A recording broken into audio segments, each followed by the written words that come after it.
The raven arrived at Dragonstone in the soft lilac light before dawn, its black wings flecked with sea spray.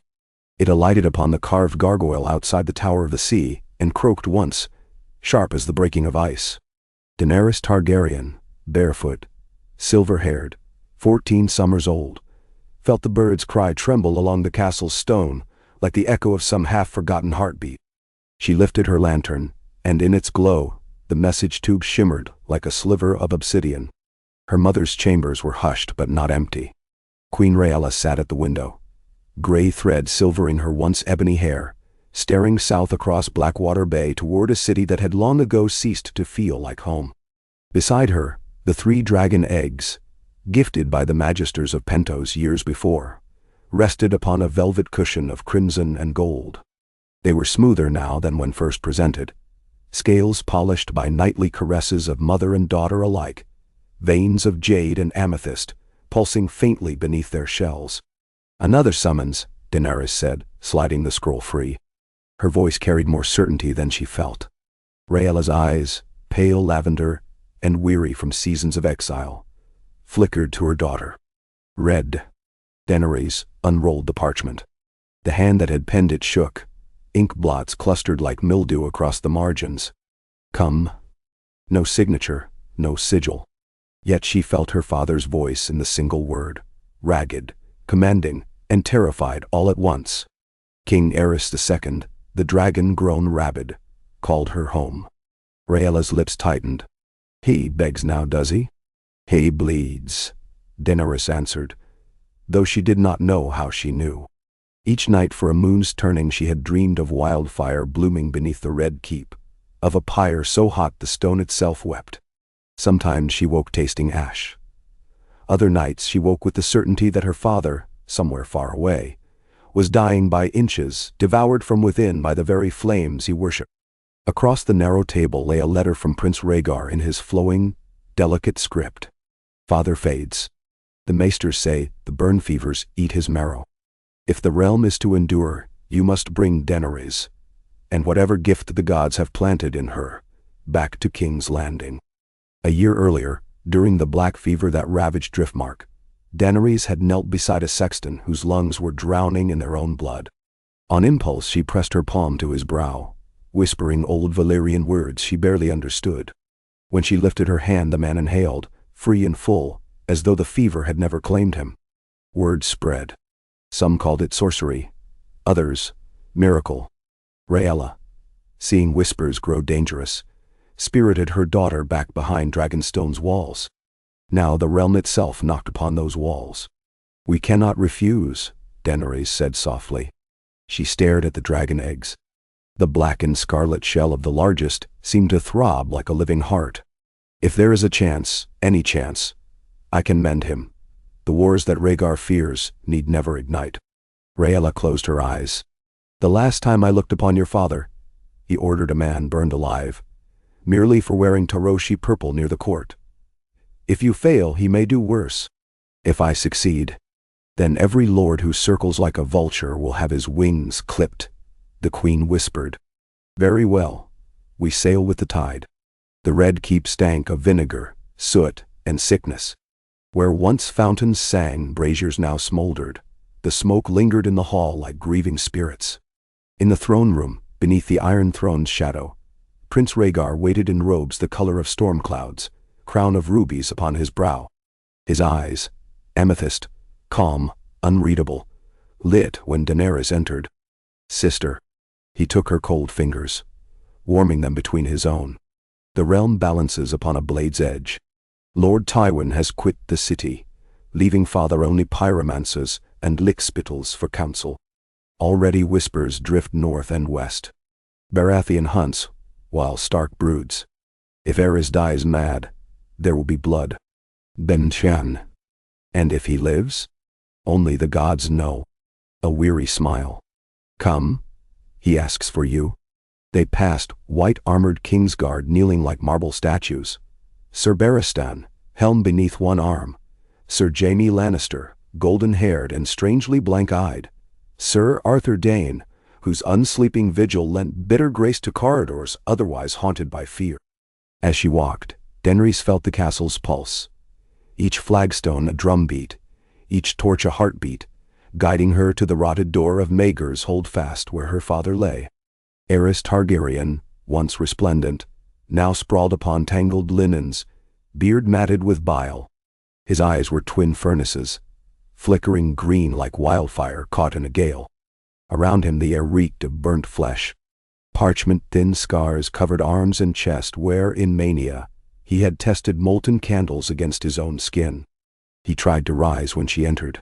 "My daughter, bright flame. My cure."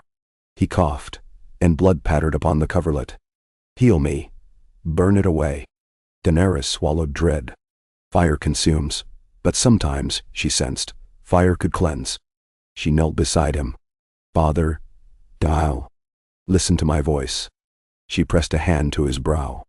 Fever scorched her palm. She closed her eyes, reaching inward to the place where her own blood felt like molten gold, where every heartbeat echoed the roar of dragons unborn.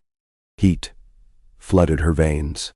She felt the castle groan, stones shifting as if aware. Beneath her hand, Aerys shuddered, mouth wide in a silent scream. Flames leapt along her arm, yet they did not blister. Instead, the fire coiled like a serpent of light, slipping through her fingers into his flesh. She sensed rot, gnawing toxins, poisoned thoughts, wounds of mind and spirit left to fester. She scoured them with living flame. In the darkness behind her eyes, a great black dragon rose, wings blotting out the sky, and hurled silver fire upon a pale, wailing shadow clutching Aerys' heart. When Daenerys opened her eyes, silence draped the chamber. Aerys lay still, breathing evenly. The scorch marks that marred his torso faded before her sight, replaced by fresh pink skin. His hair, once brittle and patchy, gleamed moon-pale. Slowly he sat, lucidity dawning in eyes no longer wildfire green but soft lilac. Tears traced his cheeks. "Daughter," he whispered, "I have been away a long time." Rhaegar called a council within a fortnight. Lords Tyrell, Martell, Arryn and Tully answered, wary yet intrigued by rumors of the king's restoration. Robert Baratheon hunted in the Stormlands, but sent his brother Stannis to watch. Eddard Stark rode from Winterfell, Lyanna beside him under stark grey and winter roses. In the Hall of Nine Towers, they gathered, swords sheathed, while King Aerys ascended the dais flanked by his children. Rhaegar serene, Daenerys luminous as dawn. "I have returned from darkness," Aerys said, voice even, carrying. "My crimes weigh heavy, yet dragons do not flee from their own shadows. I will make redress. First, the Pyromancer's Guild is dissolved. No wildfire shall stain these stones while I breathe." A collective exhale rippled through the hall. "Second, I name Prince Rhaegar my hand, to steer the realm with wisdom, until such time as my strength is full." Rhaegar bowed. Tyrells murmured approval. Martell smiled, for Elia's husband ascended. "Third," Aerys said, turning, "the miracle wrought upon my flesh belongs not to me alone. Daenerys of House Targaryen carries within her the true blood of the dragon, fire that heals, not merely destroys. Henceforth, she shall be called the Bright Flame, and serve as royal envoy to any corner of the realm where plague or realm out for Sal." It was shrewd statecraft. Heal a few villages in the Reach, a holdfast in the Westerlands, the sick of Old Town's docks, and even the most rebellious lord would think twice before raising banners against a crown that could banish death from his own small folk. Yet healing could not mend every fracture. In the gallery, Robert Baratheon's absence glared like a missing tooth. The Stormlord's pride had already festered at whispers that Rhaegar intended to set aside sickly Elia for Lyanna Stark. Now with Aerys sane and Rhaegar confirmed heir, Robert's wild heart beat rebellion still, though its target shifted by the day. Prince Rhaegar acted first. He rode to Storm's End with only Sir Arthur Dayne and Daenerys. They found Robert bellowing drink into a crackling hearth, recounting hunts of boar and the pleasures of tavern wenches. When Rhaegar entered, Robert's laughter died. "You steal my betrothed, then come unarmed to my hall." Rhaegar removed his sword, laid it across antler-carved rafters. "I intend to steal nothing, my lord. Lyanna is free to choose, and Elia remains my beloved wife." He gestured, and Daenerys stepped forward. Robert's eyes widened. She placed a hand upon his massive wrist, finding the faint tremor of old wounds left by a hammer's recoil and tourney blows. Flame whispered beneath her skin. Robert gasped as pain he had grown too stubborn to notice melted away like spring frost. When she withdrew, surprise, and a childlike hope, softened the lines of his face.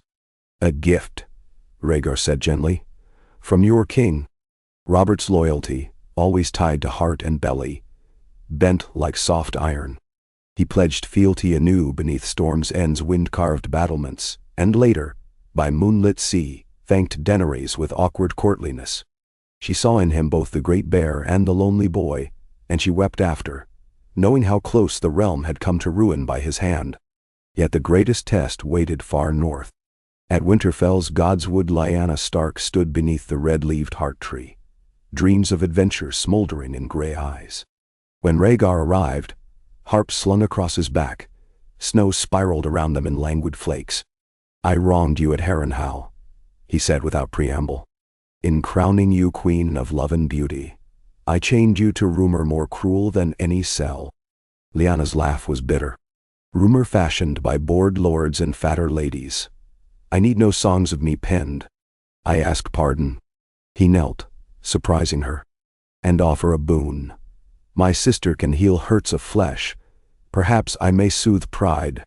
He rose and played. The melody, haunting and spare, told of wolves guarding fire maidens, of winter's chill yielding to dawn, of freedom within duty. Snow hissed upon strings yet did not melt. When he ended, Lyanna brushed tears from cheeks rosy with cold. "I will forgive," she whispered, "if you promise never to cage me in a tower." "No walls," Rhaegar swore. "Only halls you may leave whenever the road calls." When he bowed, the silver bell of his crown chimed. Behind him, Daenerys watched. In that instant, the young princess knew rebellion's final ember had died. In King's Landing, however, not all hearts warmed. Lord Tywin returned at Aerys' invitation, stalked the halls like a lion newly caged. Jaime remained Kingsguard, oath-bound. Cersei, denied Rhaegar's hand by Elia's continuing health, seethed behind painted courtesy. The Lannisters had gambled on madness and gained little from sanity regained. Varys, humming through silk-walled corridors, whispered to Daenerys of plots as one might gossip about weather. "Too much peace does ill for certain purses, sweet princess. There are men in gilded masks who thrive upon war's uncertainties. Then we must unmask them," she said. "Unmask a viper, and it may still bite." One night, wildfire stores beneath the Guildhall erupted, 3 green plumes clawing heaven before collapsing. Dozens died, charred to cinders. Alchemists claimed accident. Rhaegar suspected sabotage. Sir Jaime found a cask of Dornish red in a cellar near the blast. Lannister lion burned into the oak. Tywin disavowed. Aerys, though healed, felt guilt gnaw his newfound clarity. He summoned Grand Maester Pycelle. "I will offer the land a clean slate," the king declared. "A great council in the dragon pit. Lords great and small shall air grievances. My daughter will heal the wounded there before all eyes. When they see dragonfire mend rather than maim, fear will shed its skin." The council convened on the first day of the new year. Tens of thousands packed the ruined amphitheater. Small folk,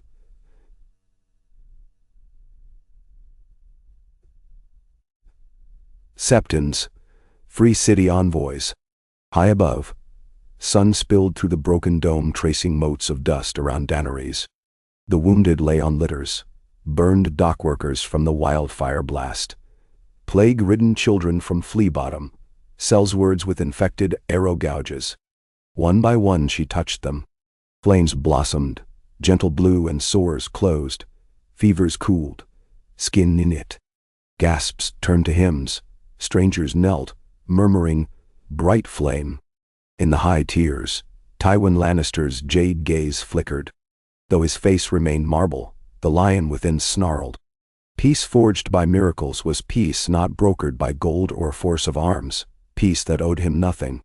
When sun dipped to blood orange, Aerys rose. "See how my line has grown," he thundered, arms spread. "Fire was never our enemy. Misuse was. Henceforth, the crown shall." A hiss split the air. An arrow, black-fletched, streaked toward the stage. Barristan Selmy moved, a swan-white blur. Steel rang. Arrow shattered upon his sword.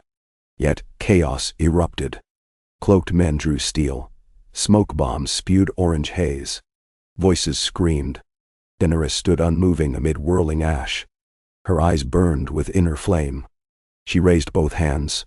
From her palms 2 coils of silver-white fire arced, spiraling skyward. They burst, scattering sparks like stars across the dragon pit. Where a spark touched cloth of traitors, cloth smoldered. Where it brushed innocence, it winked out harmlessly. In moments the attackers lay disarmed, blades melted in molten puddles. None had burned beyond their weapons. Daenerys' fire chose its prey. One assassin remained, cornered by Kingsguard.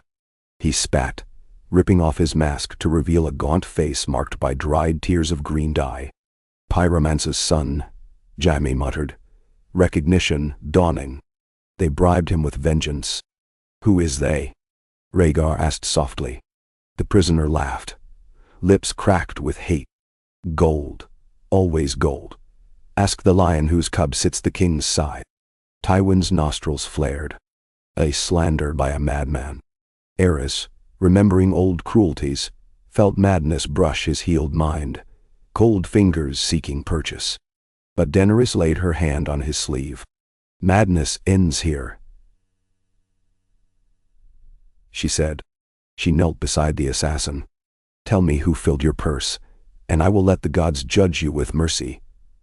Lie, and you will witness Dragonfire's last face." The man trembled. "A merchant factor of Lannisport. Swore the hand would repay thrice over. Said peace would starve us all." Gasps rippled higher tears. Tywin stood.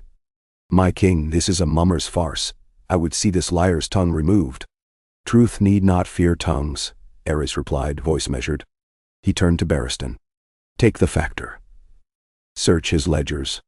Then Chandi. Within hours, red-bound books fluttered across the throne room. Entries of coin funneled to pyromancer's heirs, sellsword bands, and black cells gaolers, each marked with a discreet lion seal. Jaime, pale, begged leave to question his father. Tywin departed the city before dawn. Banners rolled, refusing audience. Aerys issued no condemnation, but neither did he call pursuit. "Let him flee," the king said. "A lion sans pride is no predator, only carrion." The realm read the leaving as guilt. Banners of the West drooped, while Reach and Riverlands found fresh fealty in new-forged peace. As snows melted that spring, ravens carried word of Daenerys' bright flame traveling the countryside, healing a crone's twisted ankle in Old Town, knitting the broken ribs of a smith's daughter in River Run, soothing milk-rotten babes along the Trident. Small folk left tokens, carved dragons, blossoms, trinkets of sea glass, at every inn she lodged. In her wake, levies of grain and timber flowed more freely to King's Landing than they had in generations. Taxes eased, roads repaired. Rhaegar, as hand, convened scholars from Ashai to Sunspear to study her gift. Some whispered Valyrian blood could, once in an age, birth Azantis Miragon, fire maid, capable of wielding flame as a physician wields scalpel. The last recorded had served in the Freehold during the Century of Blood, restoring armies ravaged by the Pale Doom. Yet Daenerys sought neither myth nor crown. In her dream she saw 3 dragon eggs still slumbering on Dragonstone. She returned, alone save 2 guards, and spent 7 nights in the sea spray grotto beneath the fortress where waves hammered basalt walls. She kindled a narrow pyre, laid the eggs within, and sang. Not songs of conquest, but lullabies Queen Rhaella once whispered of stars birthed in dragonfire. On the 8th night, cracking thunder rumbled, though clouds were clear. Red embers swirled around her, coalescing into broad wings. One egg split, spilling molten light. A hatchling emerged, scales midnight streaked with silver lightning, eyes golden as sunrise. It chirped, nuzzling her throat. She laughed, untouched by flame. Stormborn, she whispered, naming him Aerys, for the storm and her ancestor. When she rode the hatchling, word soared faster than wings. Dragons returned, yet these dragons healed. Aerys's breath scalded no flesh. Instead it burned pox bubbles from a dying boy on Lys, cauterized bleeding cankers of a Lyseni warlord who surrendered arms in awe. Thus the sigil of House Targaryen, three-headed dragon, found new meaning. Destruction, renewal, mercy, died. Bards sang of the dragon triumvir. Aerys the penitent king, Rhaegar the harp hand, and Daenerys bright flame astride the storm healer. Not all bent knee willingly. In the Iron Islands, Balon Greyjoy sneered at songs of mercy. Salt pays no mind to fire, he barked, plotting raids on Lannisport, where Tywin, embittered, nursed grudges. Across the narrow sea, the Golden Company counted coin, dreaming of Blackfire crowns. In Qarth, the Undying murmured that a dragon who men's might yet unmake. But within Westeros, peace blossomed wider than spring. In Seaguard, Ned Stark wed Catelyn Tully beneath Weeping Willow. Robert Baratheon roared approval and passed out drunk into a fish pond. Lyanna Stark, freed from betrothal, donned mail and joined the Queen's company as rider of the royal messenger falcons. Jaime Lannister, unshackled from father's shadow, trained squires in swordplay rather than politics and learned to laugh without mockery. Years went by. Aerys whitened. His nightmares of green fire faded beneath Daenerys' gentle hand. When at last he died, peacefully, with Rhaella and his children beside him, bells tolled not in mourning, but in celebration of a reign redeemed. His crown passed to Rhaegar, who knelt before his sister first. I owe throne and realm to you, he said. Name your desire. She touched Aerys's scaled brow. Only this, that dragons fly where they are needed, not where lords would send them. Let the bright flame remain free. So, it was decreed. The realm's first dragon healer became legend in her own lifetime. Children born lame could pray for the hiss of silver flame upon twisted limbs. Mothers in birthing beds clutched dragon tokens, knowing mercy might pass on wings. And though whispers still warned of rebellion, Tywin's scheming wraith, Balon's salt crow boasts, none kindled, while a dragon's shadow meant hope instead of horror. In the 32nd year after the fall that never was, Daenerys stood on the walls of the new dragon pit, a sanctuary rebuilt not for war, but for refuge. Below, orphans from Dorne chased each other between salt baths, where wounded men from the stepstones soaked away scars. Vhaegara circled overhead, a living aurora. Rhaegar joined her, silver hair unbound. I have been offered treaties from 9 free cities. They wish to study your gift. Bottle it, likely. Let them try to bottle the wind, Daenerys said, smiling. She watched a Myrish girl clasp hands with a Stormlander boy. Twin smiles bright as sunrise. The realm is mending itself now. All we did was remove the rot. Rhaegar laid a hand on her shoulder. You turned fire into medicine. You cured the uncurable. I only reminded the dragon what its heart truly was, she murmured. We are spirals of flame, yes, but flame gives light as well as pain. We forgot that. Bendarau. Across the yard a crippled sellsword threw aside his crutch, laughing as newfound strength surged through knitted bones. Children cheered. Daenerys felt their joy wash over her like warm tide. She closed her eyes and, for a moment, heard the future whisper. A world where dragons guard the weak instead of burn them. A world where the Mad King's daughter became the savior the Mad King never deserved. When she opened her eyes, the sun crowned Rhaegar's brow, and Vhaegaros's wings painted the sky with hopeful shadow.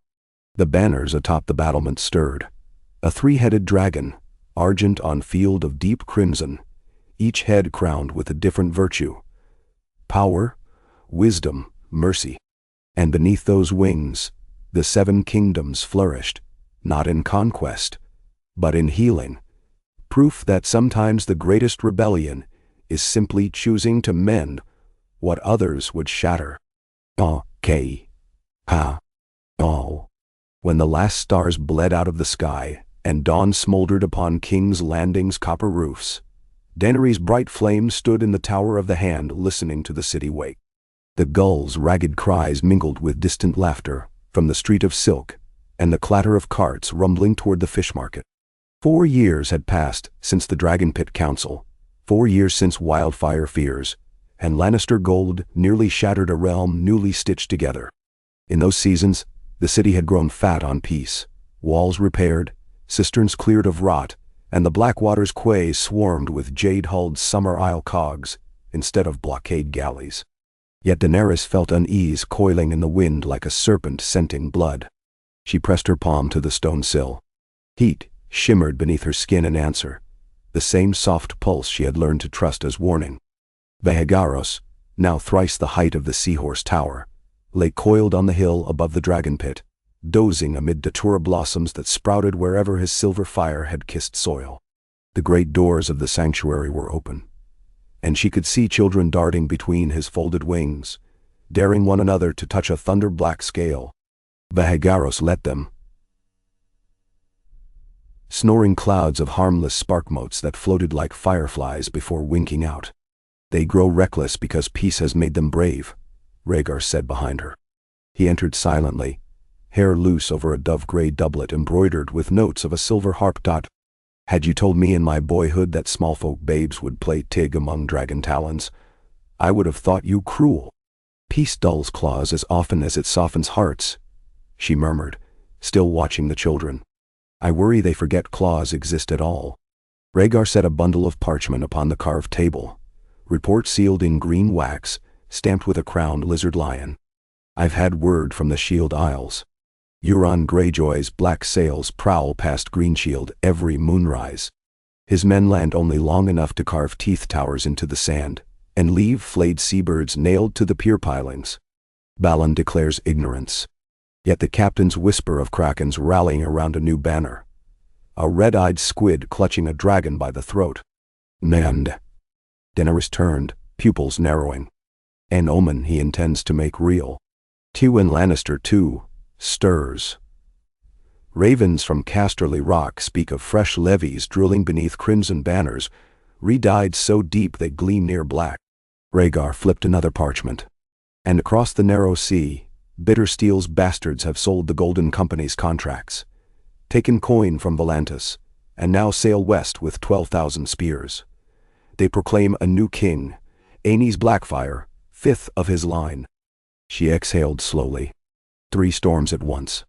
We weathered storms before, Rhaegar said, yet uncertainty lingered in his eyes.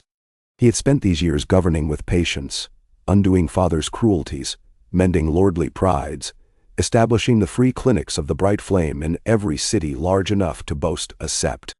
But governance was harp work, plucking discordant strings until they sang. War demanded a drumbeat of iron.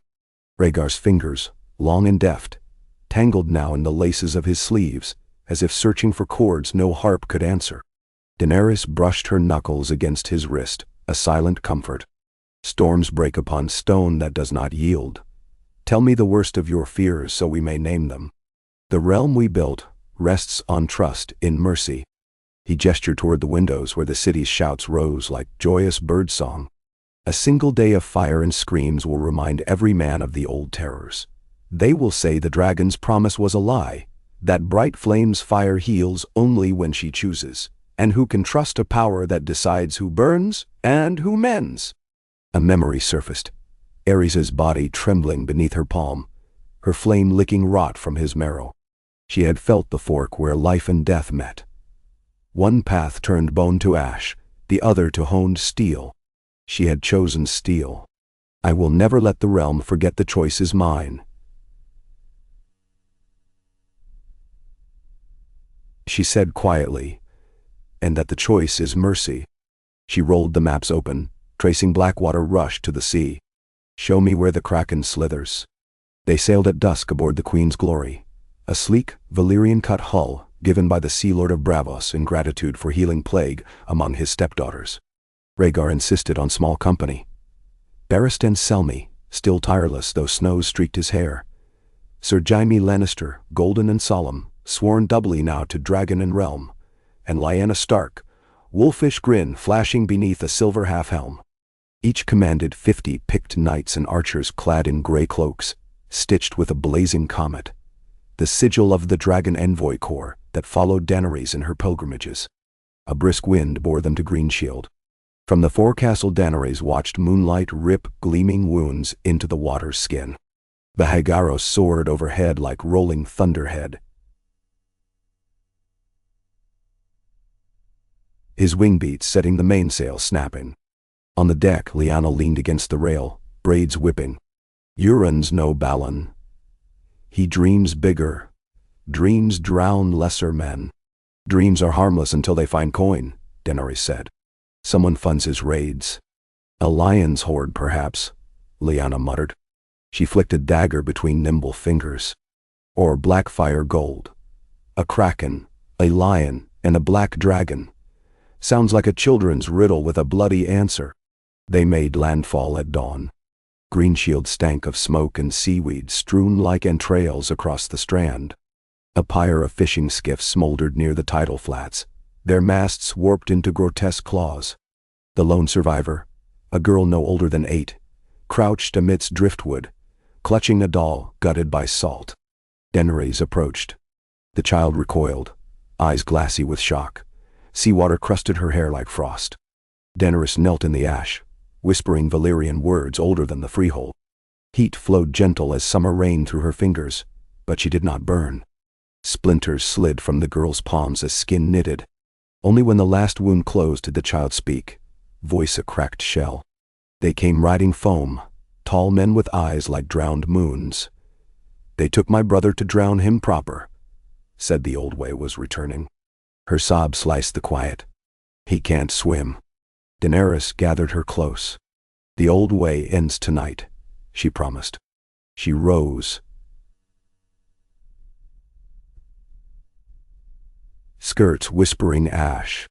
Barristan, bury the dead, comfort the living, then prepare to sail at dusk. Vahagaros and I fly ahead. Rhaegar touched her shoulder. You fly into tempest. Wait, and we stand together. Nay. Tempests find their heart only when the air is cleaved. She met his gaze. I am the cleaver. He understood. He always did. He cupped the back of her neck, foreheads touching in farewell beneath swirling gulls. Jaime looked away, protective in a silence grown respectful over years. Barristan nodded grim blessing. Lyanna winked wolfishly. Then Daenerys stepped into Vahagaros' awaiting talons, and the dragon vaulted skyward trailing sparks of silver lightning. Salt wind screamed in her ears as they crossed the Shield Islands and the broad dark reach of the Sunset Sea. She guided Vahagaros by sense more than sight, following the thin taste of rot that accompanied Kraken's plunder, the smell of wet iron and unwashed men. By dusk a smear of torch glow revealed itself through fog. A flotilla of black-sailed longships anchored off Brightwater Keep's outer shoals. She counted 20, hulls etched with red glyphs that dripped like blood. On the largest, the Silence, riggers climbed the mast chanting reaving songs. At the prow, a shape in tattered captain's cloak stood with arms outstretched, greeting the dusk like a preacher at sermon. Euron Greyjoy's laughter reached even the storm clouds. Daenerys leaned forward. We end him quickly, she whispered to Vahagaros. But before she breathed command, a horn bellowed from cliffs beyond. Fires bloomed along the shore. Hundreds of them, revealing siege towers of Lannister crimson tucked behind coastal ridges. Golden lions roared on fresh banners heavy with rain. A trap. Greyjoy raiders to draw dragon's wing, lions to pierce heart while she stooped. Vahagaros rumbled warning. She felt archers below knock quarrels dipped in wildfire. Spears couched, ballistae spanned, chains gleamed with obsidian hooks, specially forged to tear wing membrane. Someone had studied dragon anatomy well. She whispered to the storm. Lightning answered. A blue-white spear forked from thunderheads, slamming the mast of the Silence in a blossom of white fire. Raiders tumbled screaming into churning surf.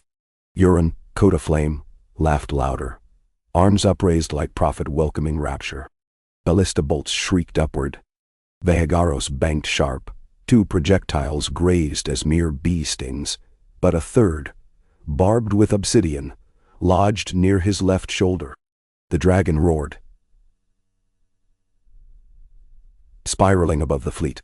Pain-laced fury surged through Daenerys' veins, yet she forced breath slow. Healing first, wrath second to all. She pressed both hands to the ridge of warm scales and whispered flame inward. Silver light flowed along Vahagoros' vessels, coalescing at the wound's mouth. The obsidian bolt melted, dribbling glass tears that hissed against his hide. Scales knitted smooth. Vahagoros beat wings once, triumphant. Below, Greyjoy longships scattered like startled roaches, but the lions on shore advanced.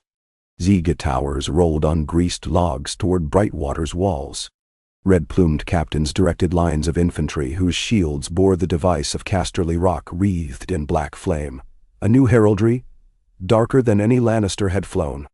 From amid those ranks rose a wooden platform, upon which stood Tywin Lannister, hair snow-white in torchlight, eyes cold as iron ore.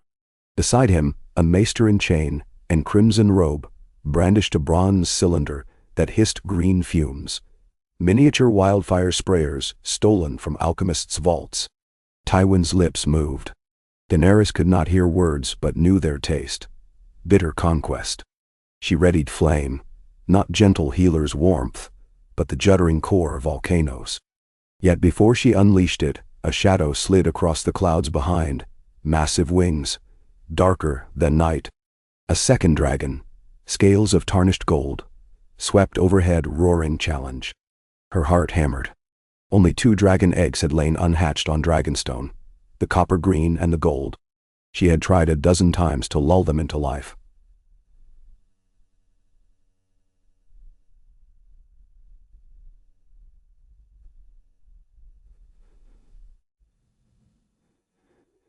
Silver fire. Even the old blood ritual whispered by the Lyseni devotees of the fiery kiss. Yet they had remained cold. Somehow they had awakened under other hands. Rider and dragon descended toward Tywin's ranks. As they neared flaming torches, Daenerys saw the saddle's occupant. Cersei Lannister, hair streaming like molten brass, clad in scaled cuirass of red steel. In her grip glinted a Valyrian whip, tipped with electrum barbs. The dragon, Orolgon. She would later learn.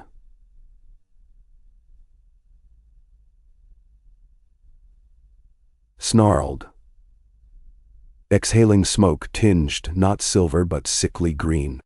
Its eyes burned lurid jade, reflecting wildfire's taint. Tywin raised his arm. Soldiers launched fresh hooks skyward, seeking Vahagoros.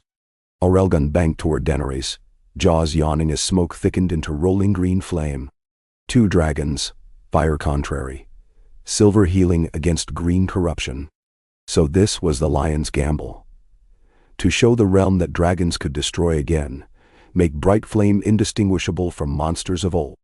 Daenerys guided Vahagoros upward, luring Orelgon from the troops. Above fog banks the world shrank to thundercloud peaks and lightning's pulse. Orelgon snapped at Vahagoros' tail. Green tongues licked air, corroding water vapor into acid rain. Daenerys inhaled the storm's chill, felt each raindrop suspended like quivering diamonds about to shatter. She wove her will through them, turning raindrops to mirrors of silver flame. When Orelgon's breath met the descending shower, the green fire hissed out, smothered by a curtain of luminous steam. Cersei screamed, whip cracking. She wheeled Orelgon back at Vahagoros, but the young gold lacked battle cunning, flanks heaving with exertion. Vahagoros darted aside in an agile roll and flicked a single ribbon of silver fire across Orelgon's exposed underbelly. Instead of searing flesh, the flame clung like living mercury, spreading across scales in quicksilver arcs. Cersei gasped as her mount's roar changed from rage to confusion. The silver fire seeped into Oriat hide, quenching the wildfire corruption, stitching frayed sinew and soothing overstimulated nerves. Aerys slowed, beating wings uncertainly. Daenerys stretched out her mind, an invitation rather than command. The gold dragon shuddered, then chirped, a hatchling's lost call. He folded wings and descended, perching upon a lonely sea stack. Cersei tumbled from the saddle onto stone, scrambling backward, hissing curses. Below, Tywin's troops faltered at the sight. Their dragon, symbol of vengeance, now sat docile as a cat. Greyjoy ships drifted in disarray, sails shredded by earlier lightning. The trap's teeth had turned to soft wax. Daenerys perched Vahagoros on a precipice opposite Orel Gundat. Ocean towers boomed beneath. She called across the gap. "Stand down, Lady Cersei. Your father's war ends before it begins. Look, your dragon chooses peace." Cersei's green-gold eyes smoldered. "You poisoned him with that healer's witchfire. He was born for conquest, to scour filth from the throne you stained with beggars' healings." Daenerys shook her head. "He was born to be free, as was I. End this, and I shall teach him sky dances instead of war." She looked beyond, where Tywin's banners withdrew, horns signaling retreat. "Your father's host retreats. Follow him, or be abandoned." Cersei's lip curled. "Retreat? My father never retreats." Yet, as if on cue, the regard of her troops, still encamped along ridges, shifted uneasily. Some knelt to extract lion pennants from the soil. Others ripped badges from cloaks, tossing them into surf. Daenerys felt tides shifting in an older sense, the mass heartbeat of armies breaking. Cersei rose, dignity salvaged by sheer iron pride. She placed a trembling hand upon Aeron's warm scales. The silver flame coating him had faded, leaving only a faint opalescent shimmer. The dragon rumbled. Something neither feral nor fully tame. She mounted with stiff grace. One day the realm will beg for dragonfire, not balm. She spurred Aerys skyward. He obeyed, gliding inland. Tywin's army opened ranks for them, swallowing rider and dragon like fog over fields. Daenerys exhaled tension. Yet victory left no taste of triumph. Healing had spared lives, but Tywin's ambition remained. A lion's hunger only deepened by thwarted pride. 2 dawns later, the Queen's glory arrived with Rhaegar and the host. They found survivors on green shields speak of lightning that sang and a silver fire that fell like snow. Rhaegar embraced Daenerys on Black Pebble Strand, relief softening lines of sleepless nights. But when she told him of Aerys, he stiffened. Another dragon changes everything, especially if the Lannisters hold him. They do not hold him, she said, recalling Aerys' wondering gaze. He is confused, ensorcelled perhaps by wildfire alchemies. Yet beneath the poison he wants only sky. "We need him," Rhaegar whispered. "The Golden Company sails even now. If they reach Dornish waters and proclaim a blackfire on mainland soil, half the Stormlords could waver." He frowned to the west where Tywin retreated. "I would parley, but Tywin refuses counsel. Perhaps a daughter's hand holds more sway." "Perhaps," Daenerys agreed. Secretly she doubted Cersei's sway exceeded the Lion Patriarch's iron will. Yet she sensed cracks in Tywin's resolve, cracks widening as his carefully placed trap crumbled. If they could break him now, war might scatter like brittle glass before sword stroke. A raven arrived from Old Town 2 days hence bearing urgent seal from Archmaester Marwyn. Aenys Blackfire's fleet sighted off the Arbor. Arbormaster Hightower mustered fleets to intercept, but weather favored invaders, sleek Myrish cogs riding tailwind. Worse, Archmaesters warned of a pestilence among Golden Company sellswards. Grayscale twisted by Essosi blood magic. Men marched even as stone replaced flesh, believing they could not die. An army immune to pain. While war whispered south, Tywin entrenched at Golden Tooth, rallying Riverland malcontents and gold-bought crack companies. The realm again faced 3 fronts. Rhaegar convened war council in the Sept of Baelor's crypt beneath marble effigies of kings past. Under colored glass, the council's faces glowed red and green.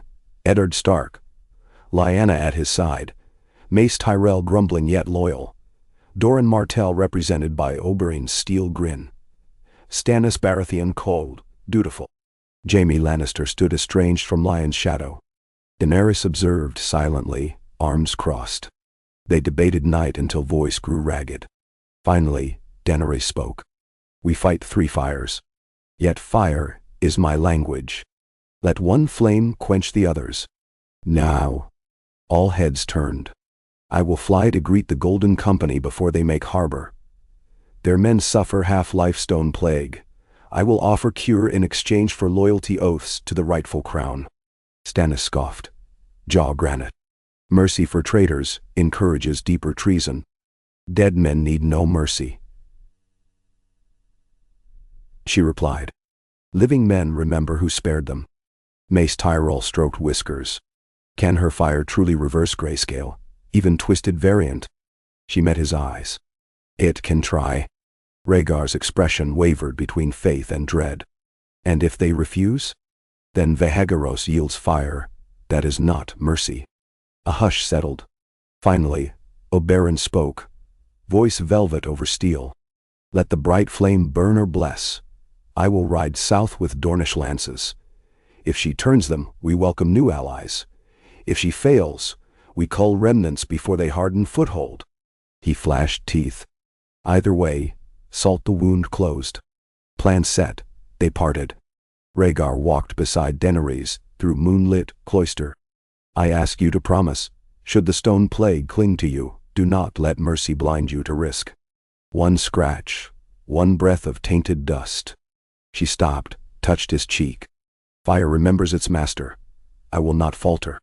He pulled her tight, forehead against hers. Return, my sister. Without you, this realm is tinder awaiting spark. Vahageros ferried her above green quilt of reach, across bright wine slopes of the arbor to where Blackfire Fleet rode anchorage off Starfish Harbor. Below,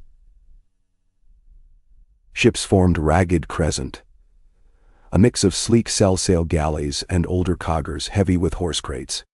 On deck men milled like ants. She spotted legions winding up their arms. Slate gray scale, shining unnatural under sun. A great pavilion had been erected upon the strand, crimson over black dragon eating its tail. Before it, ranks of Stormlanders knelt in chains. Hostages gleaned from coastal villages. At the pavilion entrance sat Aenys Blackfire, pale youth with silver hair cut blunt as soldiers, black armor chased with rubies. Upon his brow a black iron crown sprouted dragon wings. At his side glimmered the sword Blackfire, lost for a century. Daenerys landed beyond bowshot, alone save Vahageros coiled behind like living mountain. Sand hissed beneath her boots. She strode forward until 2 Stoneman guards blocked path, one missing nose to crumbling rock, the other blind white eyes. They lifted rust-flaked spears. She raised her voice. I come to speak with the dragon pretender. Aenys exited pavilion, boots crunching. He studied her, half curiosity, half hunger. Our cousin of the healing flame. His voice cracked slightly, betraying youth. You come without escort. Brave. Fire is my escort. She surveyed the chained prisoners. You bring plague and terror to a realm you claim birthright to guard. I offer choice. Submit to rightful King Rhaegar, or face cleansing flame that brooks no surrender. Aenys' smile thin. I studied old accounts of you. They say your flame chooses. But what if your heart must harden? Can you burn innocence to ash, healer? He gestured. Groans rose as guards shoved hostages forward.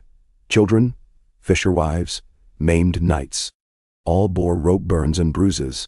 If you burn us, you burn them. Can you risk realm seeing bright flame charred babes? She felt Vahageros tense it back. She breathed deep, touching the molten core within. Flame answered. She stepped closer to Aenys. You hold plague that slowly turns men to stone. In weeks your army will crumble, leaving only cursed statues choking river ports. Let me heal you. Then bend knees, and the realm may forgive. He removed gauntlet, revealing hand stippled with slate plaques crawling toward elbow. My pain is pledge. Grayscale gift from priests of Aerys. Proof we cannot die while mission unfulfilled. Heal me, and you break covenant. Covenant with fire god that cares naught for your life. She reached gently. Let me ease your pain. He studied her outstretched hand, suspicion warring with longing. At last he clasped her wrist. Heat surged.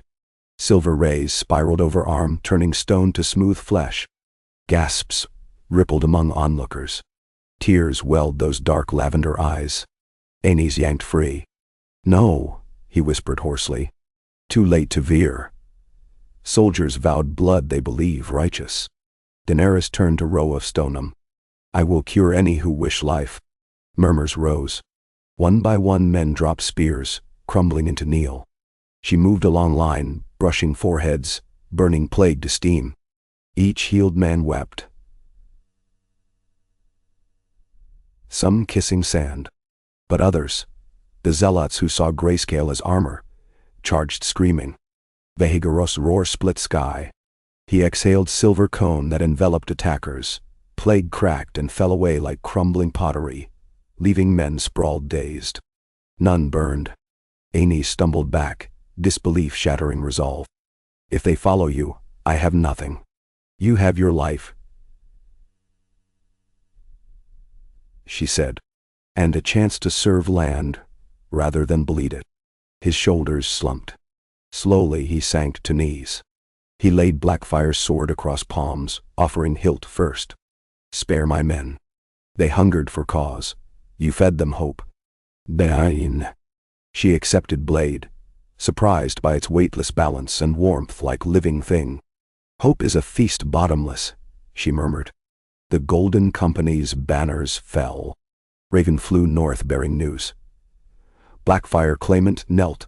Sellsword swore to Targaryen throne. Plague purged by dragon healer. Reach lords cheered, offering casks of arbor gold in gratitude. Yet rumble of war still echoed west where Lion waited.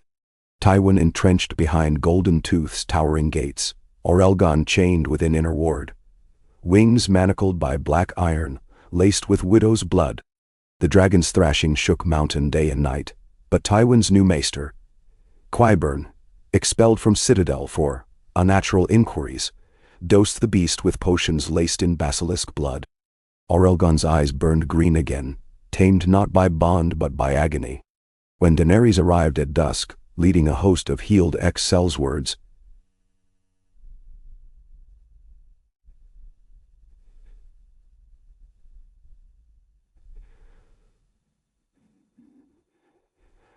he found siege encampments already ringed by Riverlander and Northman forces, dispatched by Rhaegar. Barristan had the right flank, Oberyn Martell the left. Yet walls were thick, and Tywin's catapults hurled wildfire jars that burst into emerald geysers. Parley horns sounded. Jaime rode out under white flag. He sought audience with his sister inside. Daenerys met him at command tent. His voice shook. Cersei is not herself. Qyburn whispers in father's ear. They feed Orelgon poisons, turning him rabid. If we strike with storm, he escapes, burns everything. He swallowed. I can buy you passage inside. One corridor only. End the torment. Free the dragon. Stop them before father unleashes wildfire casks stockpiled under keep. Then? Rhaegar studied Jaime, searching truth. Daenerys saw guilt carving deep ravines in Golden Knight's face, so alike and unlike the arrogant youth once mocked as lion scub. She nodded. We go at moonrise. Barristan objected. Even Oberyn frowned at boldness. But Rhaegar trusted her. She wore mail of fine Valyrian links tempered in her own flame, light, supple. She strapped Blackfire to hip. Jaime led her, Lyanna, and a dozen silent haunt nights through Sally Port, as a faint assault drew garrison elsewhere. Stone corridors reeked of smoke and fear. Low chanting drifted from cellars, where Qyburn's acolytes stirred cauldrons of wildfire. They passed empty chambers littered with scorched ragdolls, experimentation on children stolen from river hamlets. Lyanna's knuckles whitened around spear haft. At inner ward gate, Cersei awaited, Crimson gown splashed black. Candle flames danced in tear-glittering eyes. "Traitor brother," she hissed. "You bring carrion to gnaw father's heart." Jaime stepped forward, voice cracked. "Sister, look around. Father's path ends in ashes. Let us end the hurt." "End?" Cersei laughed brittle. "When ashes heap high enough, they become a throne." She signaled guards. Crossbows leveled. Daenerys moved, palms up. "Cersei, I felt Orogon's spirit. He's not slave to vengeance. Free him and find your own freedom." "Freedom?" She spat. "While small folk praise the she-dragon who took my crown. Father deemed me petty girl unfit for rule, until wildfire taught dragons to bend.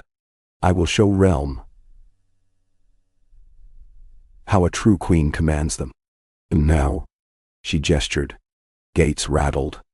Aurelgon lumbered out, chains dragging. His scales mottled green with poison seeping along lines of burnt silver. Eyes glowed sick malice. Qyburn hovered behind, clutching bronze tubes venting acrid steam, remote catapults of pain. Daenerys' heart twisted.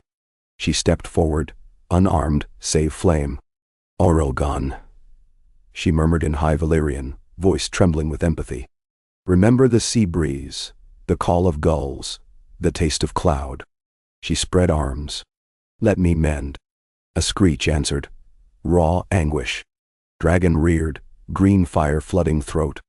Jaime shouted, pulling Cersei aside as gout of corrupt flame scorched flagstones. Daenerys held ground.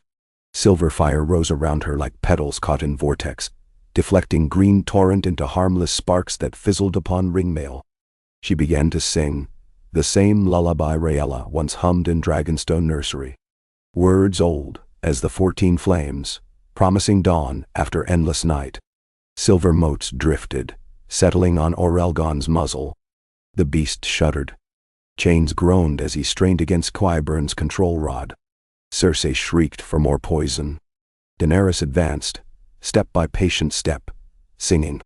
Each note stripped a layer of wildfire blight, revealing true golden hue beneath. Aurelgon's breath hitched, claws scraped, but green fire sputtered. When she came within arm's length, she pressed her brow to his massive scaled cheek. Heat flowed, gentler than candle, fierce as love. Poison fled before the tide. Chains snapped. Aurelgon whipped head, tail sweeping Qyburn into stone pillar with sick crack. Maester slid boneless to rubble.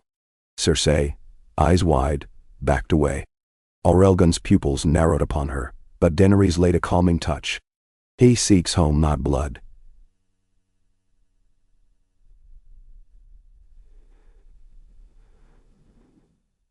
She whispered. Cersei's hands shook, ringlets trembling. "Home? There is no home for lions when dragons rule." Daenerys regarded her with sorrow. "There is, if lions learn not every hunt ends in kill." She turned to Jaime. "Take her. Protect her from herself." Jaime nodded, grasping Cersei's arms. She did not resist, all venom spent. Guards, witnessing dragon tamed without violence, fell to knees. Outside, signal horns keened. Tywin had ordered final bombardment, unaware of inner ward's fall. Daenerys mounted Aurelgon, guiding him skyward beside Vahageros, who circled above keep. Twin dragons, gold and black silver, descended upon siege engines spitting silver rain that quenched burning jars mid-air, fusing catapult arms to slag without harming men who fled like startled deer. Lion banners smoldered where silver flame touched, yet soldiers survived, blinking disbelief at unmarred flesh. Tywin watched from rampart, jaw granite. Daenerys landed before him astride Aurelgon, blackfire drawn. "Your reign of gold ends," she declared. "Surrender banners, disband armies, relinquish titles. Live out your days tending vineyards or face trial for treason." "Ensign." He surveyed broken engines, soldiers hesitating to fight healer who spared them. Pride warred with pragmatism. At last, shoulders slumped. "Very well." He bowed stiffly. "The rock will pay its debts, even those not owed." His eyes lingered on Cersei, escorted by Jaime beyond gate. Pain flickered, quickly veiled. He turned, descending stairs alone. A lion retreating into twilight of lost rule. War lay smoldering but unlit. News spread faster than plague of battlefield where dragons healed, wildfire quenched. High septons proclaimed miracle. Free cities' envoys begged treaties. Even Balon Greyjoy, hearing of Euron's fleet smashed by lightning, withdrew reaving longships, citing sudden piety to drowned God's changeful will. In King's Landing, Rhaegar convened grand assembly upon wide lawns outside Dragonpit, rebuilt as sanctuary. Lords and small folk alike witnessed ceremony unlike any before. Daenerys' bright flame laying Blackfire blade across steps, symbol of fractured line healed. Aenys Blackfire, pardoned, took vow of fealty, renouncing claim forever. His men, grayscale scarred yet cured, pledged to guard hospitals, dedicated to bright flame. Tywin Lannister, stripped of hand's chain, knelt before throne, offering golden tooth and a third of Rock's mines to crown for public granaries. Rhaegar accepted, sentencing him to rule Casterly as Warden of West under oath of peace, deprived of armies, trading power for stewardship. Cersei chose self-exile to Old Town to study healing under archmaesters, driven by fascination with potions that once corrupted Orelgon. The realm breathed easier, but Daenerys sensed deeper change. On breeze, she heard laughter where once cries, yet also distant whispers from across narrow sea. Mages of Korth pondered Healer Queen's blood. Red priests hailed her Azor Ahai returned. Her flame cast long shadow. Years crept like ivy across stone. Under Rhaegar's rule grain flowed from reach to north unimpeded. Dornish water gardens welcomed northern children each winter. Stormlords built seawalls guided by Stannis' stern oversight. Golden Company settled on crownlands farms granted by grateful peasants they once threatened. Dragons soared as guardians. Viagaros and Orelgon roosted twin peaks of Dragonmont. Hatcheries under Daenerys' care birthed smaller drakes whose fires glowed pearl white, bred for rescue not war. One autumn evening, Daenerys strolled garden terraces of Maegor's Holdfast, now converted to Apothecary's Collegium, when a raven black as midnight alighted on her shoulder. Its tube bore seal of Archmaester Marwyn. She unrolled parchment. Rumors from Ashai speak of shrouded ones, seeking dragonflame hearts to forge storms beyond shadows. Beware dark, that covets light. She folded note, gaze drifting to western horizon where sunset bruised sky violet. Viagaros winged toward roost, Orelgon chasing swallows. Peace, she knew, was ember requiring constant breath, lest wind snuff it. Yet she felt no dread, only fierce resolve. Footsteps approached. Rhaegar in simple traveler's cloak. He smiled, offering her his harp. Play, he said. The realm quiets to your music. She strummed, chords drifting like scented smoke. Children below paused their play to listen. Elders resting on terrace walls closed eyes, memories surfacing. As notes dissolved into evening hush, Daenerys set harp aside.